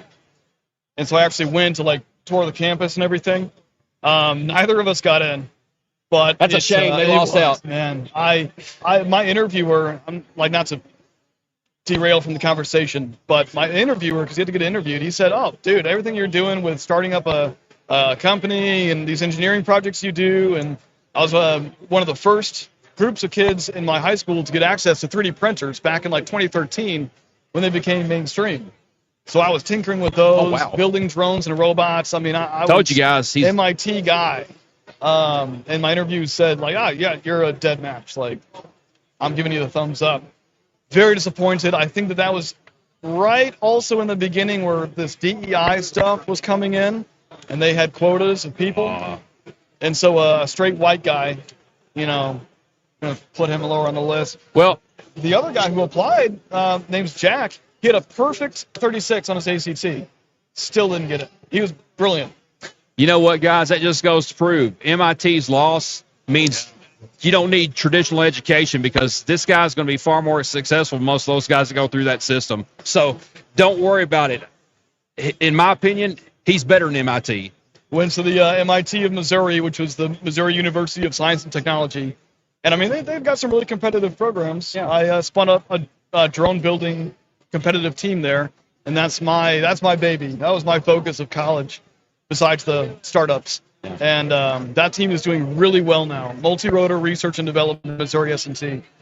It's one of my proudest achievements so far. Nice. Well, yeah, he's going off on the rails here. No, it's all good. So, guys, I just want you to know that people like Jonas are here at the conference and everything. By all means, go visit his booth, meet him personally. Really fun to talk to. Just you learn so much from him. Good young man, well-grounded, great parents. We love him. Mom's over there. Mom's over here. So we love him, and there's so much more that this young man's going to build in the future, and you know it. And it's going to be involved in Bitcoin and everything. So love it. Jonas, thank you. Yeah. Hey, thank you. Appreciate you guys. Yeah, man.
What's up?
Young man.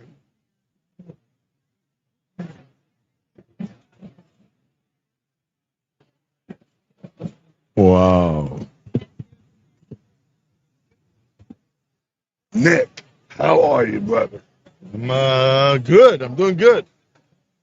Hey, what Feeling happened to good? whiskey? Oh, that's good stuff. Yeah, I don't really drink. Yeah. I never liked the taste.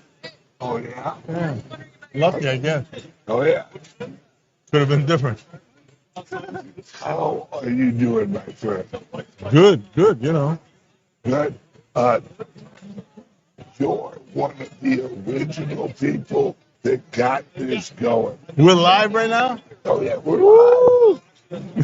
Yeah. Right? Yeah. When you look out and you see this many people, really, you were such a fundamental beginning of this. Thank you. You are the roots of this. Oh my God, you're blaming me? Yes. No, I'm giving you credit. Oh, thank you. When you see this, you have to be proud of your work. Yeah, I think so. I look back though, so I have a mental disease. I can't look back. That's okay. Only Look looking forward, forward. yeah. So, What do you see moving forward? you really want me to tell you? Lay it out. You really want to know? I do. All right, so we have the ETF. Everyone's happy because we have the ETF and the price is going up, blah, blah, blah. But these guys are taking the Bitcoin, they're locking it down. And I have many references from what has happened in the past in my experience in the business. And so they're locking it down. And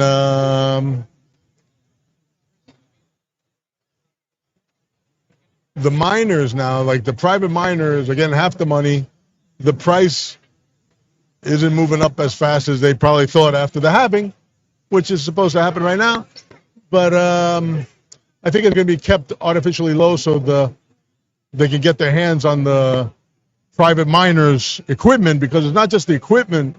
You know, you got to set up the electricity, you got to set up the step-down transformers, you got to set up, you know, all these big buildings, the air conditioning, all this stuff to get a mining operation going.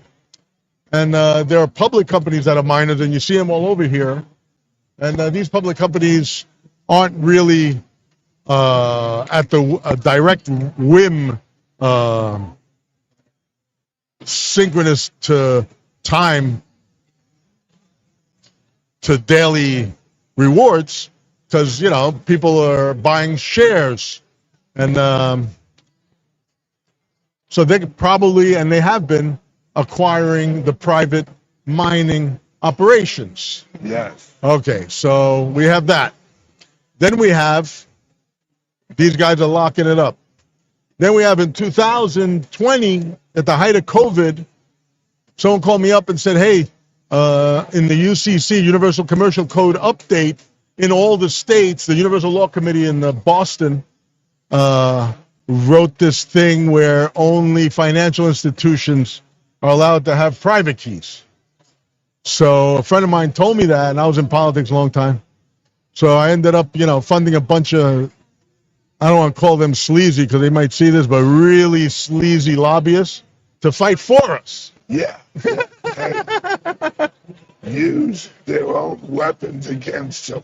Yeah, so we had these video meetings, because it was COVID, with the state representatives, and they didn't know what the heck any of that stuff was. UCC is how interstate commerce happens, right? There's a Universal Commercial Code, right? And that's how interstate commerce happens. And they tried to slip in to the update that's usually rubber stamped by the state House and Senate in each of the 50 states. They just rubber stamp it usually. They don't even know what the heck it says. They rubber stamp it, it goes on. But my friend told me, and we sicked these dogs on them, and we had these hearings over the video. And in one of the states, I said, cows will probably have a private key, because cattle was their big thing. Cows probably have a private key, and you can sell them, on an exchange, because it's like a VIN number. I said it's a unique identifier of the cow. The public key would be, and you would be the owner, and that's why you would have the private key, so you can transfer the ownership. But if you sign this thing, only the banks can own the cows. Really? Yeah. If you're not allowed as a citizen to have a private key. That's true. So I had to speak their language. And one guy with the big cowboy hat said, "What'd you say? What? We can't be signing this shit." Yeah, what? And then one state after the other, and then they pulled it out of the UCC. But, that's where this Elizabeth Warren's from. Yep. Right? Yep. And then she shows up with all these bankers.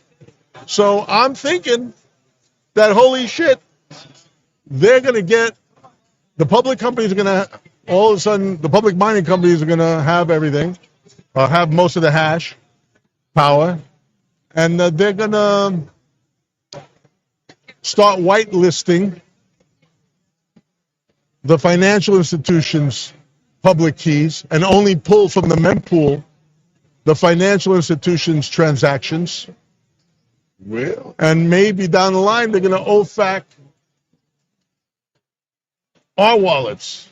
Well, I mean... And then we'd have to go and get some papers, or else the miners are not going to put our transactions through. Well... What do you think of that? I think that's possible, but would we crank up our own people who was mine? Would we have at least a segment? Yeah, we could fork the thing and get out of there. Yeah, but I'm just saying, I believe that's their next attack vector. Attempt at an attack. They'll try anything, right? So they want to make it where Bitcoin is not used peer-to-peer, right? They want to make it where here's the Bitcoin, and you got to come to BlackRock and get your Bitcoin shares. Exactly. I've actually said BlackRock is the new Federal Reserve. Yeah. At least that's how I see I think it's always been the Federal. I think it's the old Federal Reserve. Oh, I agree. The same characters, and now they got the Enbridge Office of International Settlements. Yep. They got Enbridge, and that's the Office of International Settlements, which is the same clan, and they're the ones who did the transaction with Saudi and China for oil over a bridge. Big deal. You could download from GitHub, and they made it this big, huge thing that the CBDCs, which is another.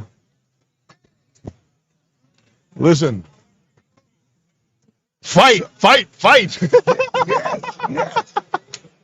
So you think we're really in the big war now? Oh yeah.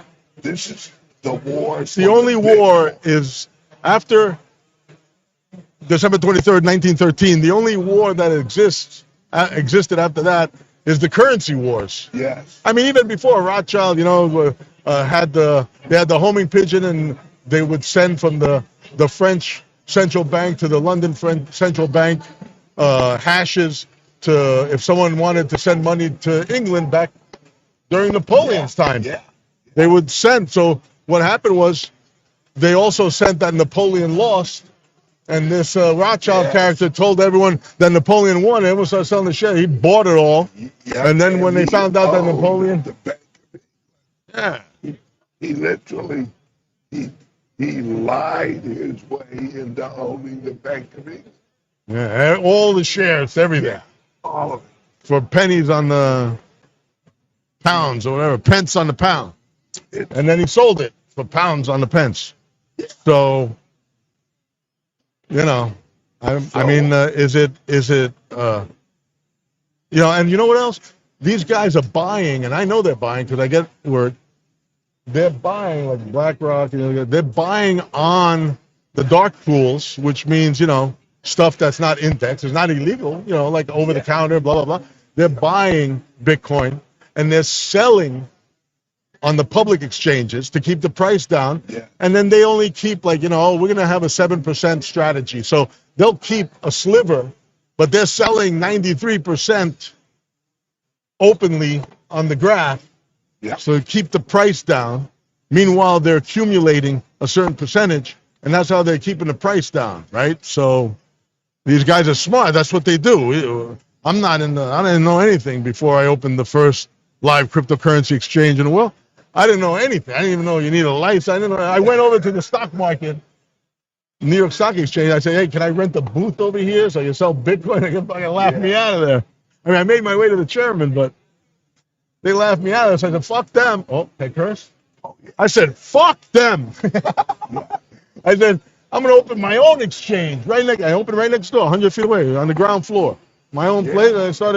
I even grabbed these guys that were losing their jobs because they had the high frequency trading. I took them. Yeah. And I gave them free Bitcoin, and I showed them the trading over there and yelling and screaming at live pit trading. But that's who brought it in too fast. I should have kept my mouth shut, I think. But when you ask me, I see all this shit, I think I accelerated it. I don't know, whatever. I don't know how to feel. You should feel proud. Because how you view things is so completely different from the average person. You're a strong person. You're a strong-willed, opinionated person. That's what this country was built on. Yeah. George Washington wasn't a quiet guy. No. Benjamin Franklin. All those wasn't guys. a quiet guy. All the guys who signed the Declaration of Independence put their life, that was their life on the line. Exactly. Their personal, their treasure, their life, and their sacred honor, right? And most of them lost their shirts. Most of them, a lot of them got, were put in jail. Houses burnt to the ground. You are the John Hammond. You signed your name as big as you could. And I love that about you. That's why I'm so. Thank you. It's just, you're such a presence. And well, the fight is now, it's not me now, it's everybody, right? So the fight is now the CBDC. Yeah. Yeah, but these guys, a lot of them are non-player characters in this video game, you know what I mean? Price go up. Price go up don't mean shit. What are you going to do, buy a fucking Lambo? They're not going to let you drive. I know. You're going to buy a mansion, you're going to stuff it full of illegals. Yeah. You're in the fight. One of these people, they're learning. Yeah. They're realizing that we are. This is the final currency war. Yeah. It's a currency wars. And it's because before the Federal Reserve Act, 1913, people had to buy war bonds to go to war. Yeah. Right? Yeah. So democracy was in effect because you had to buy, the people had to put up their gold to go to war. And they're like, we don't care. You think people put up their money for Ukraine? Huh? You think anyone would fucking fund that thing? Hell no. For what? They They're wouldn't like the die. Russians and the Ukraine. They're like the same people. They're all related to each other. Who gives a shit? Yeah. But we would never buy those bonds. But No. now there's some small elite group. They just, bang, just send the fucking money out there. Yeah. And all the old people who saved their whole lives, they can't buy a quart of milk. Nope. Nope. Mother. All right, Nick. I love you, brother. Thank you so much for coming. Thank on. you. Thank you for doing what you're doing. Hey, this is just a flower from your tree, brother. No. You're doing it right. You got to teach these people Yep. the right way, because or else they get caught up in some pyramid scam or some shit, and then they never touch it again. And that's why these guys, they don't even go after the pyramids. They like the powers that be. They like anything bad with crypto. So we need more education, and I commend you for what you're doing. I mean, hey, everyone. You lit the fuse. I'm just running with the bombs. That's it. Yeah, my shoulder's out now, so. Yeah. I love you. I love you too, dude. Thank you. Thank you.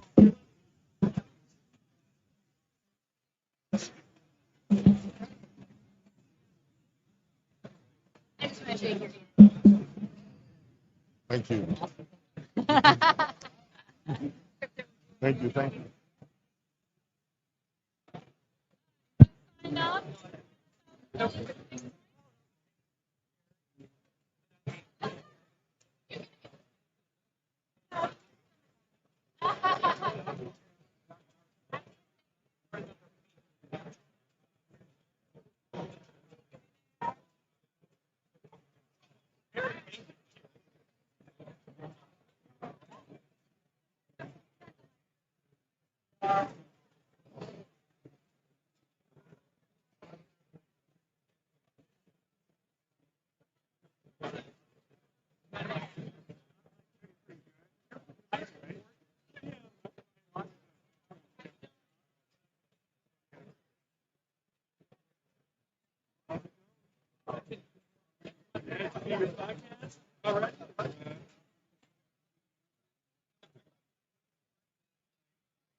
Where's your club at? Uh, yeah. You talked about that a long time ago. Yeah, I remember that. Alan. Right now we got Litecoin in the house. What's up, man? How you doing? Doing great. How are you? Good, good. How is the foundation doing? Is this live? I can't. Okay, you can hear me? Okay. Yeah, yeah. It's hard to hear myself. Yeah, we're doing good, you know. We're small, but we're really making a lot of headwinds on everything we do. We just did a conference yesterday and the day before. It was great turnout, great feedback. We continue to push, in adoption in a million, different ways, every way we can. And yeah. I've always loved Litecoin. To this day, it is still my largest holding. I remember you came to our first conference, and yeah, Yes. you've been a big supporter. Yeah. Oh yeah, it's Litecoin is the silver to the gold. I think that's true. And if you look at like usage, like payments, it's actually leading the way, right? Oh, It's yeah. more than Bitcoin in terms of actual payment transactions on some of the top payment processors. So because it's very stable, it's highly liquid, it's highly secure, and it costs a penny. And you can buy small things with it, and that's important in like day-to-day life. Yeah, I remember the implementation of segregated witness. Yep. And actually like Wimble and all. Litecoin has everything that I hope eventually Bitcoin will have, but I don't know if they'll ever let like an actual Wimble on Bitcoin. Yeah, It's certainly harder to get things done. One of the great things about Litecoin is it's a little bit easier. I mean, it's still a majority consensus, but it's easier to kind of lead the way with important things. Privacy, is really important to using money. At least some level of privacy, and Bitcoin doesn't have that. I think that's the one thing that ultimately is going to be more important as people start actually spending it. Yes. They're going to be concerned because there's a public transaction history. Everything's tied to each other, and I would love to see it on Bitcoin. Oh, I would too. I hope it does. I know there's like some sort of second layer solutions, but I don't think it's quite seamless. Yeah. It's complicated, more centralized. Yep. Initially, when I launched all this YouTube stuff, Litecoin seemed like such an easy choice because it was honestly created. It had never had any downtime, which Zero. Literally Bitcoin can't even say that. Yep. And Charlie Lee honestly launched it. Yeah. And so Litecoin with segregated witness and Wimble and all that, it's no wonder it's the most used real cryptocurrency out there. Yeah, it's been really great to see. And numbers don't lie. I always say if you look at price aside for a moment, the growth has been just continuing, right? Transactions Yep. have gone through there. In fact, sometimes there's more transactions than even on Bitcoin. There's certain days. Payments continue to thrive. There's over $2 billion in U.S. dollar value being sent across the network today versus a few 100 million several years ago. So that says a lot about the trust in using the network, because this is real money. Yeah. So I think it's kind of crazy when you think about the price because of everything else that's growing. But I think ultimately I'd rather see these things happening in the longer run because that's sustainable. And I think ultimately, generally price follows at some point. It's So how I see Litecoin is Litecoin's real growth. I think it's in about 2 or 3 years because the initial wave will be Bitcoin.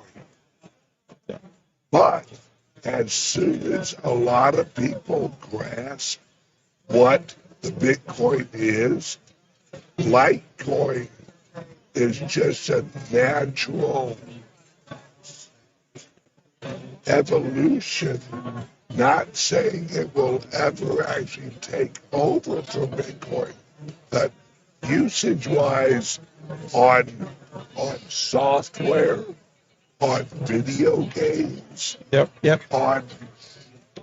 because I remember when you guys actually moved $99 million for like a couple pennies. Yeah. That blew my mind. I'm like, in a secure way too. Right. Right. You know, somebody willing to do that, right, and feel comfortable about it, because you wouldn't do that on some networks. I think you'd be concerned. No, it shows Litecoin's true value. Yeah. You know, right now, everyone, Bitcoin. Well, in the future, I view Litecoin as another oil that you can use in an engine other than Bitcoin. Yeah, and like you mentioned, you just said something earlier, like, you know, Litecoin may never replace Bitcoin, but it doesn't have to. I mean, and most of things, you know, it's very rare you only have one of something. I mean, think of like, you know, your smartphones, right? Competition's important, but the other thing is they complement each other extremely well. And Litecoin has actually helped support Bitcoin by paving the way for certain things. And it's good this way. It's healthy. I think they can bring value to each other. I think some people, I would just encourage somebody to try. You know, I feel like the Litecoin community is very passionate because they've used it. They know how easy it is to use. And most of us, including myself, are strong Bitcoin supporters as well. Oh, yeah. This isn't about, it's about freedom of money, freedom of choice. And, you know, there was no pre-mine. It was fairly launched. And I think that was really important. So, you know, it's not just about Bitcoin. It's about being able to control your own money and not have other people make decisions. Freedom. It's about economic freedom. And I support, and we support anything that any type of solution that offers those types of, you know, freedoms. Right. Yeah. So I totally forgot to introduce you. It's okay. I've actually known him so long, I just assumed. Jesus, Ben. No, okay. Know who you are. I'm Alan Austin, Managing Director at Litecoin Foundation. This is Bitcoin Ben. Yeah. Sorry, guys. I just assume that everyone knows who you are. Yeah. And it's you guys have always actually been such an honest. You aren't the hype coin. You know? No, we're just trying to solve an important thing in life right now, right? And that's better money. And that's why, you know, adding this privacy layer was really important. And you know, now we just push for kind of mass adoption, and we'll support anybody that's, you know, helping to build the Litecoin ecosystem. And, you know, it's a long game. So, you know, I know some people get frustrated about price action and things like that. But we can't control the price. What we can do is help push for adoption. Yep. And I think that's ultimately really what it's all about. And, you know, I think some of the other things will follow eventually. So. Actually, at our clubs, the only coins we really talk about is actually Bitcoin and Litecoin. Do you accept crypto at your clubs? Yeah, okay. Yeah, Nice. all day long. Okay. And it's the reason we only really recommend or advise, hey, if you're getting into cryptos, you should learn about Bitcoin, Litecoin. We don't really touch on the other coins because it's in that crypto. It's just for the very first coins. I actually think you keep it clean. You introduce, you know, Bitcoin, Litecoin, proof of work coins, and then if they want to go further, that's up to them. Yeah, exactly. I think that's a fair thing. I mean, everybody should do a little homework too, and understand what the even very basic difference is between proof of work, proof of stake, decentralization, and then you can make better choices, right? It's not, you know, it's freedom of choice, but just take some time and, you know, be careful with some of the hype and other things that may be great today, but may not be around tomorrow. Yeah, so literally maybe not around. Literally, yeah. all We've seen a lot of that already, and you know, unfortunately, it'll always be there. But with a little education, you can really help push through a lot of that stuff. So. of that. Appreciate Thank you. Thanks. And everyone, we will be back with our next interview in a few minutes. Are you doing like a live stream? Or? Yeah. Oh, cool. I saw these two of your trucks.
Are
we have to be live?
My name is Progressive.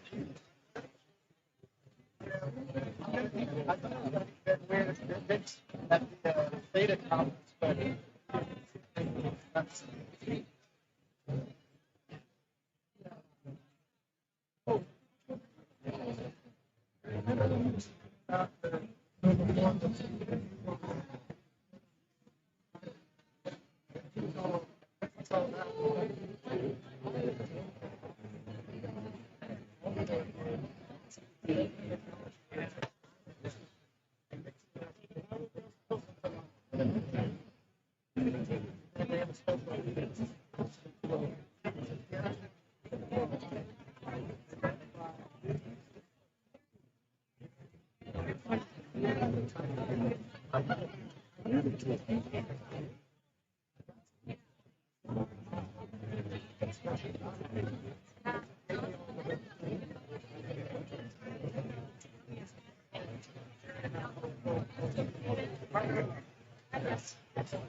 Thank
Except for having to go through security before.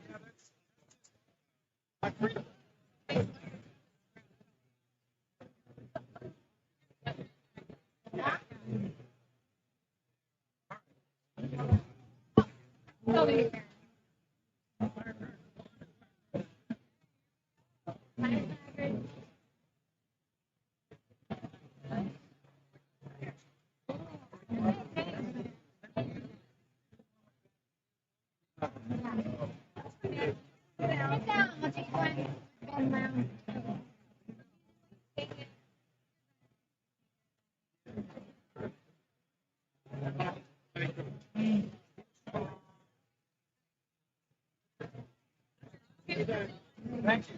I'll draw my time. Although the site is down right now, the first time you read it, but you can go to it and order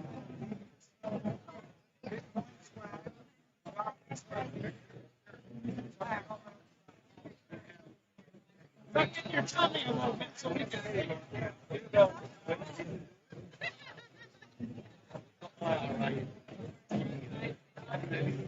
It's not that big.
So, here,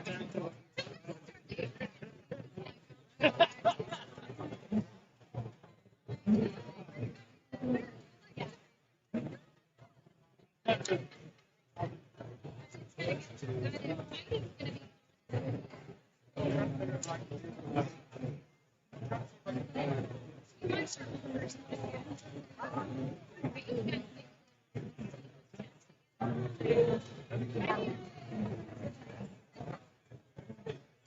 and Jen are going to do ladies podcast.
Oh, I already have. I just had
Let me see. And I did bring a tripod, but I didn't.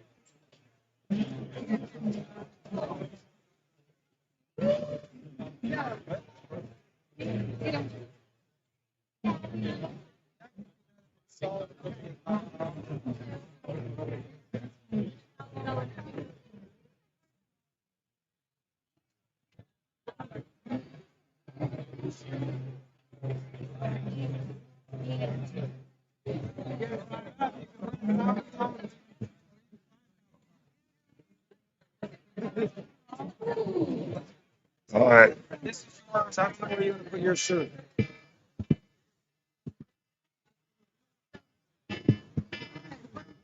Put it on top of it.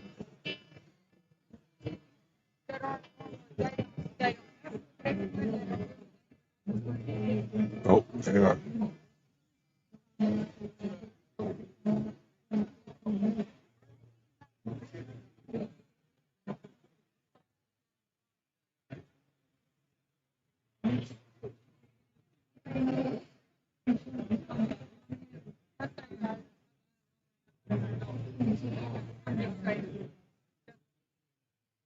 All right, guys, we are going to do another interview here in a second while I'm talking.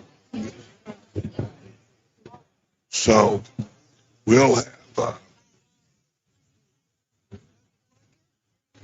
and I'm trying to adjust the mic.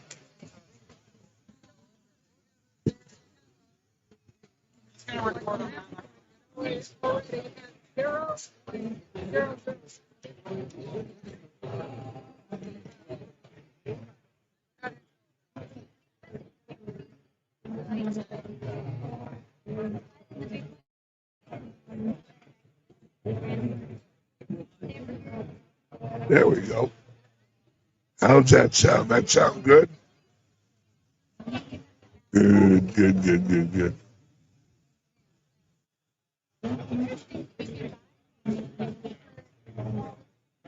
Set up just in a moment. Okay. Put that on your like right here probably or something. Yep. We are doing a double interview. I'm recording and he's recording.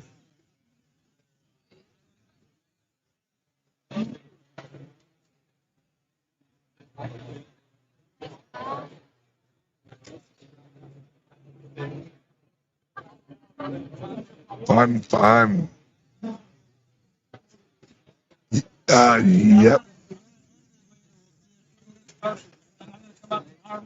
Yep. Yeah. Just, this is live. Everything's live right now? Yeah. Okay. I didn't realize you were live the whole time. Oh, yeah. Sweet. Then let's do it. All right, swing that in. You can hear me now, right? Yes. Mikhail.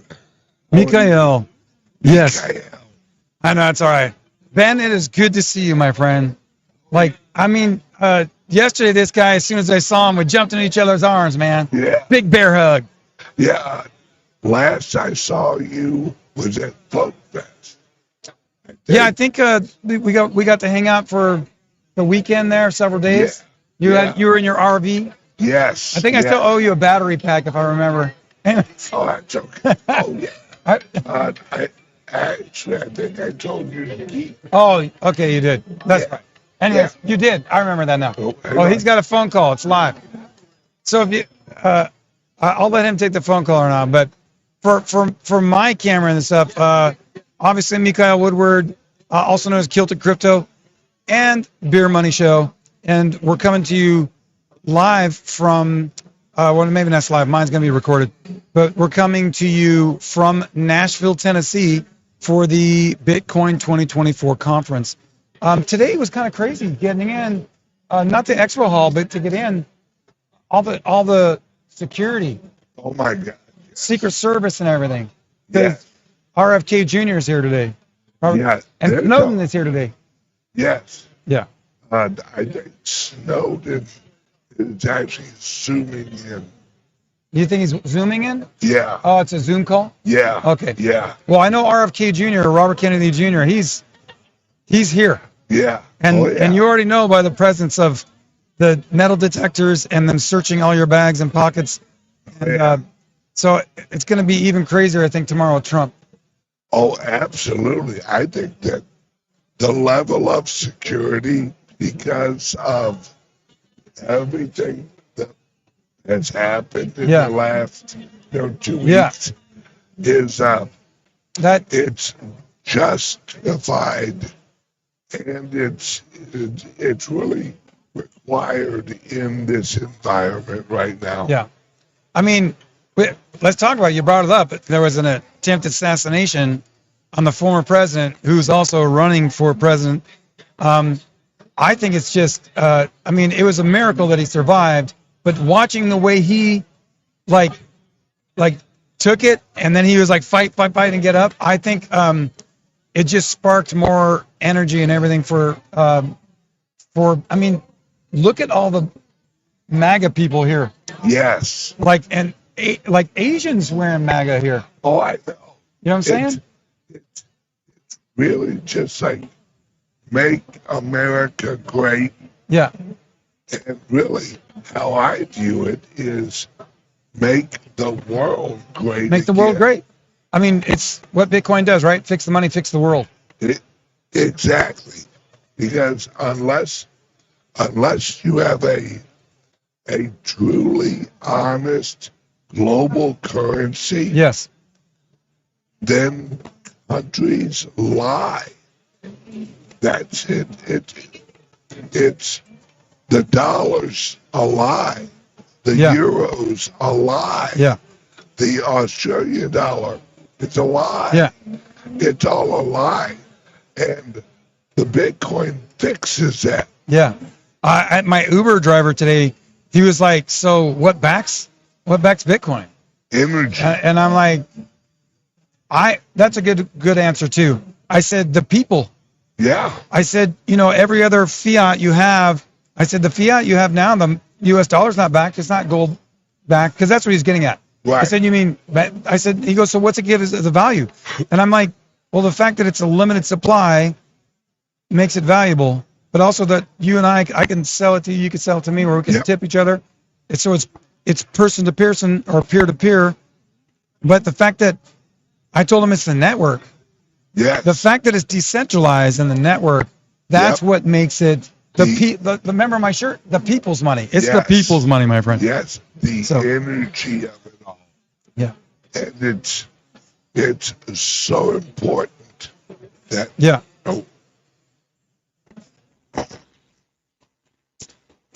so important that you realize how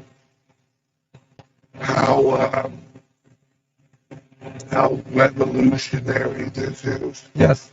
Because it is like this is the last war that will ever be. It's the war of the currency. Current, This yeah. is the currency. Currency war. Yeah, Yeah. exactly, 100%.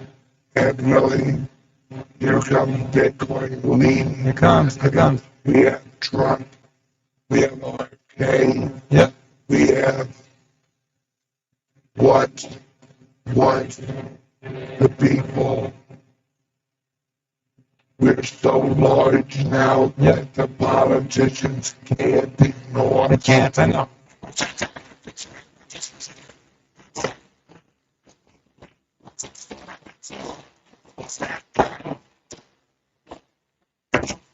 First, let me say this. Congrats on having a booth here at the thing, and you're like podcasting here. I'm a little envious. It's a really nice setup.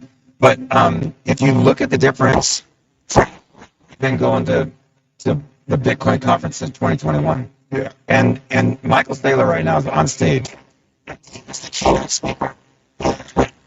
We've had some politicians show up. We've had like even a governor show up. I thought it was a big thing. Ooh, that was a big deal. But we have like senators here, and we have congressmen, and we have a former president who's probably going to become, I think he'll become president again. Yeah. God willing, thank God. But I mean, the fact that, he survived an assassination attempt and he got up with this vigor of fight, just go. And you don't see that with anyone. In fact, one of his detail, she was hiding behind the other guy. Did you see that? Yeah. Anyway, we can get up on that rabbit trail. But being here, what I think is interesting is that not only do you see, remember, I think, was there maybe 5,000 or 7,000 people who went to the first Bitcoin conference in Miami? Yeah. And now we're at 25,000 people. Yeah. That's like, we have significant. We have CNN. We have every major. All the major media is here. It's here Yeah. at a Bitcoin convention. Yeah. It's awesome. It's crazy. I know it's crazy. And you can't, listen, everybody knows, Ben, Bitcoin Ben. I know a few people too, so we're in this crowd. People just wait a minute, come on. Listen, I see this growth and I think it's good. And the reason I was getting back to that is that we see the growth in the amount of people. That's good. But the fact that so many people believe in Bitcoin, and now I've always said this, watch what people are doing, not what they're saying. Yeah. Because even Jamie Dimon, who was poo-pooing on Bitcoin for the longest time, he was buying it up on the backside. And I told people on there, like, nope. And now he's got so much accumulated, he's now openly in favor of it, right? But it's also becoming where people, I don't think Trump got it before. He didn't Google on a lot, but he said, nah, it wasn't in his first term, he wasn't going to do it. Now, his original term, we weren't ready. Yeah, that's true. Bitcoin That's true. We've grown a lot. I mean, look at the access with the difference in exchanges and wallets. You can get into ordinals. Yeah. It's difference. I'm going to ask you this: do you like Lightning or do you like Submarine better? I like all of it. You're like, okay, as long as it's got an option. Yeah. Yeah. I'm all for as many choices as possible. Options, the more freedom. I agree. And this is what I really like about this conference now. It's growing. You got so many people here that if you look behind us and go around this hall, this expo hall, there are so many people who are doing business in Bitcoin, but in different ways. Yeah, you can take, like you're doing right now, and the same for me, you would take your passion and mix it with Bitcoin. Obviously, you were doing it long before I was. That's how I got the name Bitcoin. You were doing it in your truck, weren't you, originally? Yeah. You were doing it in your truck. Yeah. But what I'm saying is you can take your passion and you can say, I believe in this type of freedom. Make a life out of it, a lifestyle. I really think it's a lifestyle. Oh, it is. The reason for the club and the movement and really pushing it is because I recognized that this was a tool of honesty. Yes. And that's all the world needed wants something to hold us to honesty. Yes. Because if you're honest, you cannot be wrong. Exactly. I agree. I mean, I think it's in Proverbs who talks about balanced or honest scales. Yeah. And that's about how you trade with one another. Yeah. Like, and they used to say scales because they were weighing out gold or coin and that kind of stuff. And, if they leaned on the scale a little bit, it wasn't an honest scale. Or if you put something that wasn't really like you got a foreign metal that's heavier than there, something like that, it wasn't an honest scale. True money, peer to peer, right? I don't have to go and people don't think this. Listen, people, you think when you pull out your credit card, your debit card, that you instantly paid and you're done. No, they're just giving a credit forward until the money moves. It's 3 to 5 days for that money to move. And what are they doing in that time? They're making money off your money. And that's why they don't longer. I was talking about this, right or wrong. I mean, I don't condone the war between Russia and Ukraine, but my point is, if the institutional money systems can cut off the finances of a major country like Russia, and they say, we don't like you, we're seizing your money, we're seizing your funds. Yeah. What can they do to you and me? Exactly. There's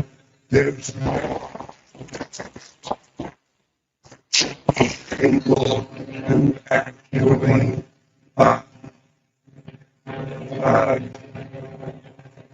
kick anyone off of a network. Yeah. That's what led to the Holocaust. Yeah. Because the Allies cut off all of the food to Germany. Yeah. And they destroyed the currency.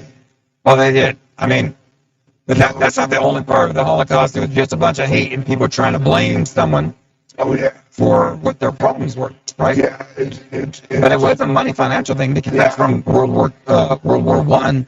Germany was still spinning, and that's how Hitler played it like we become great again, and they make it like us against them thing, and there's always someone that's the problem, and then you can fight them. That's what wars are, because wars have always, I mean, honestly, you say it shouldn't be political, but all money is political and religious. It's all intertwined. Yeah. But how that whole thing happened,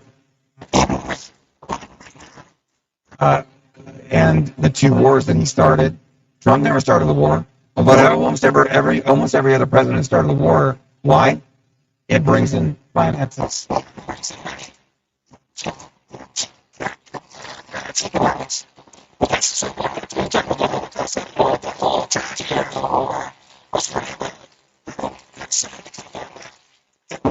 Make the country lucrative and stuff like that.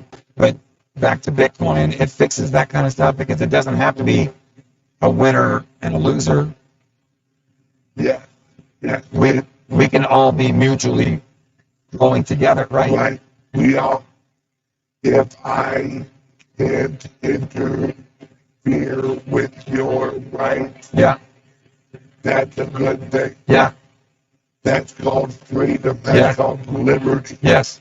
And that's what we want. We want liberty for all. Exactly. Not just the people we like. Exactly. Liberty for all. Yeah. If someone I don't like, I'm not against them. I want to hang out with you, but I don't want to kill you. I don't want to hurt you. No. I just don't want to be around you. And I want to hang out with the people I like. Yeah. You know what I'm saying? Exactly. But I think that if we realize this kind of stuff, people can realize we can have differences. Yes. And that's okay, but because we have more in common. We focus on that's what Bitcoin brings people together. Like I always say, beer brings people together, and it has. I mean, the U.S. was started in the place where we're being overtaxed. Yeah. And now we're being taxed more than anything. And they're trying to figure out, how do we tax Bitcoin? How do we tax the people? Because you're an indentured servant. You're an indentured servant. Taxation and inflation, they're both theft. Yep. Am I right? So we're going back to liberty. That's part of what Bitcoin, I think. Yeah. And this removes the ability for the government to hold you up.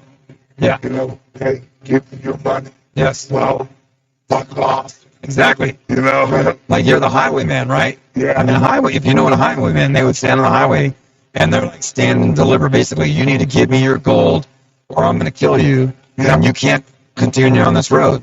Yeah. And that's a highwayman. Well, what has the government become?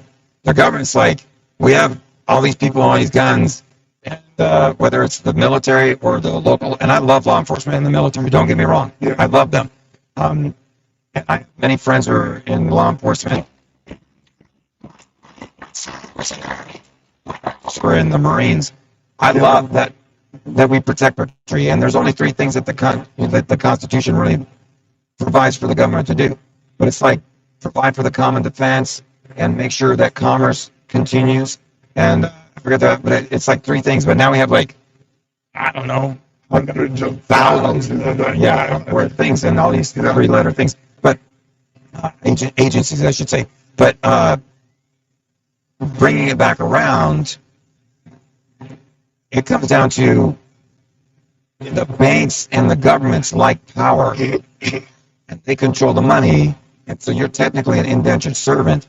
Yeah. But if we get free from that, which what Bitcoin does, then we can, be free.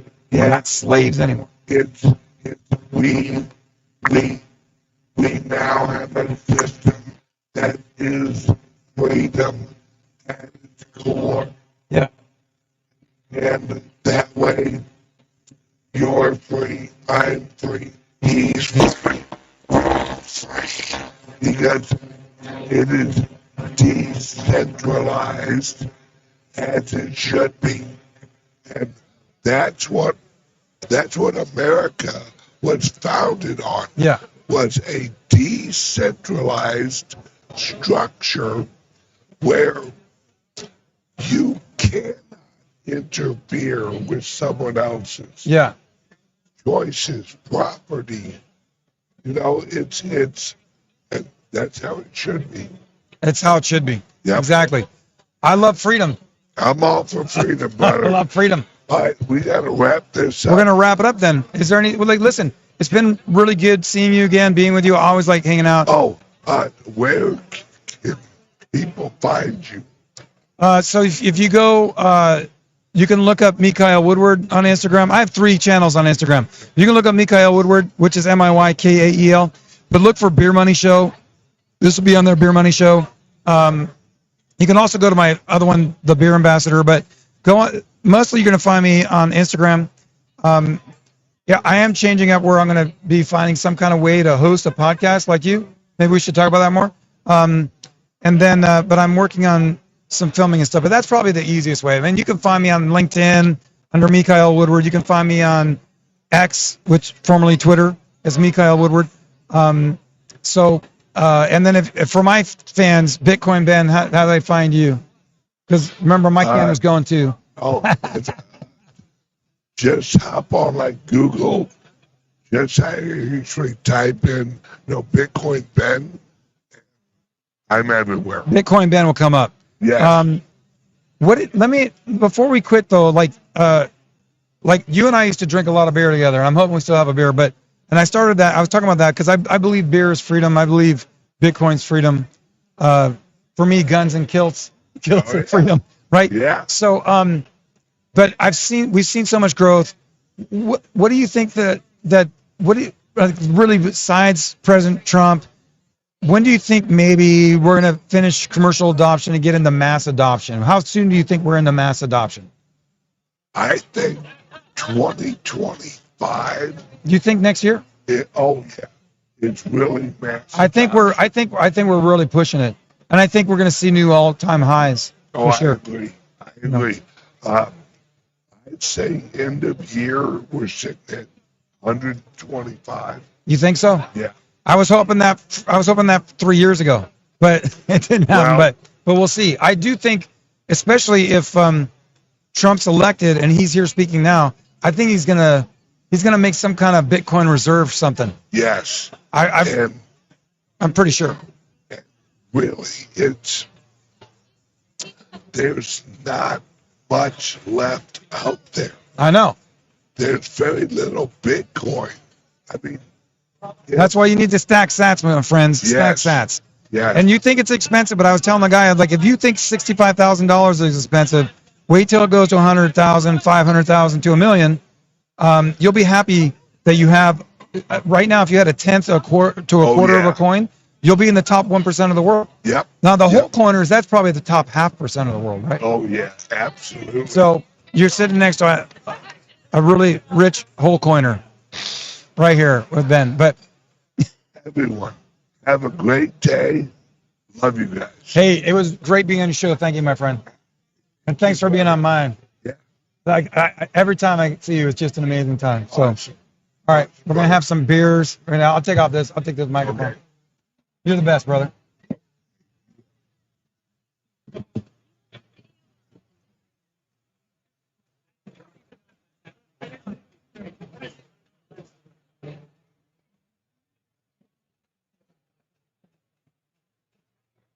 Wait.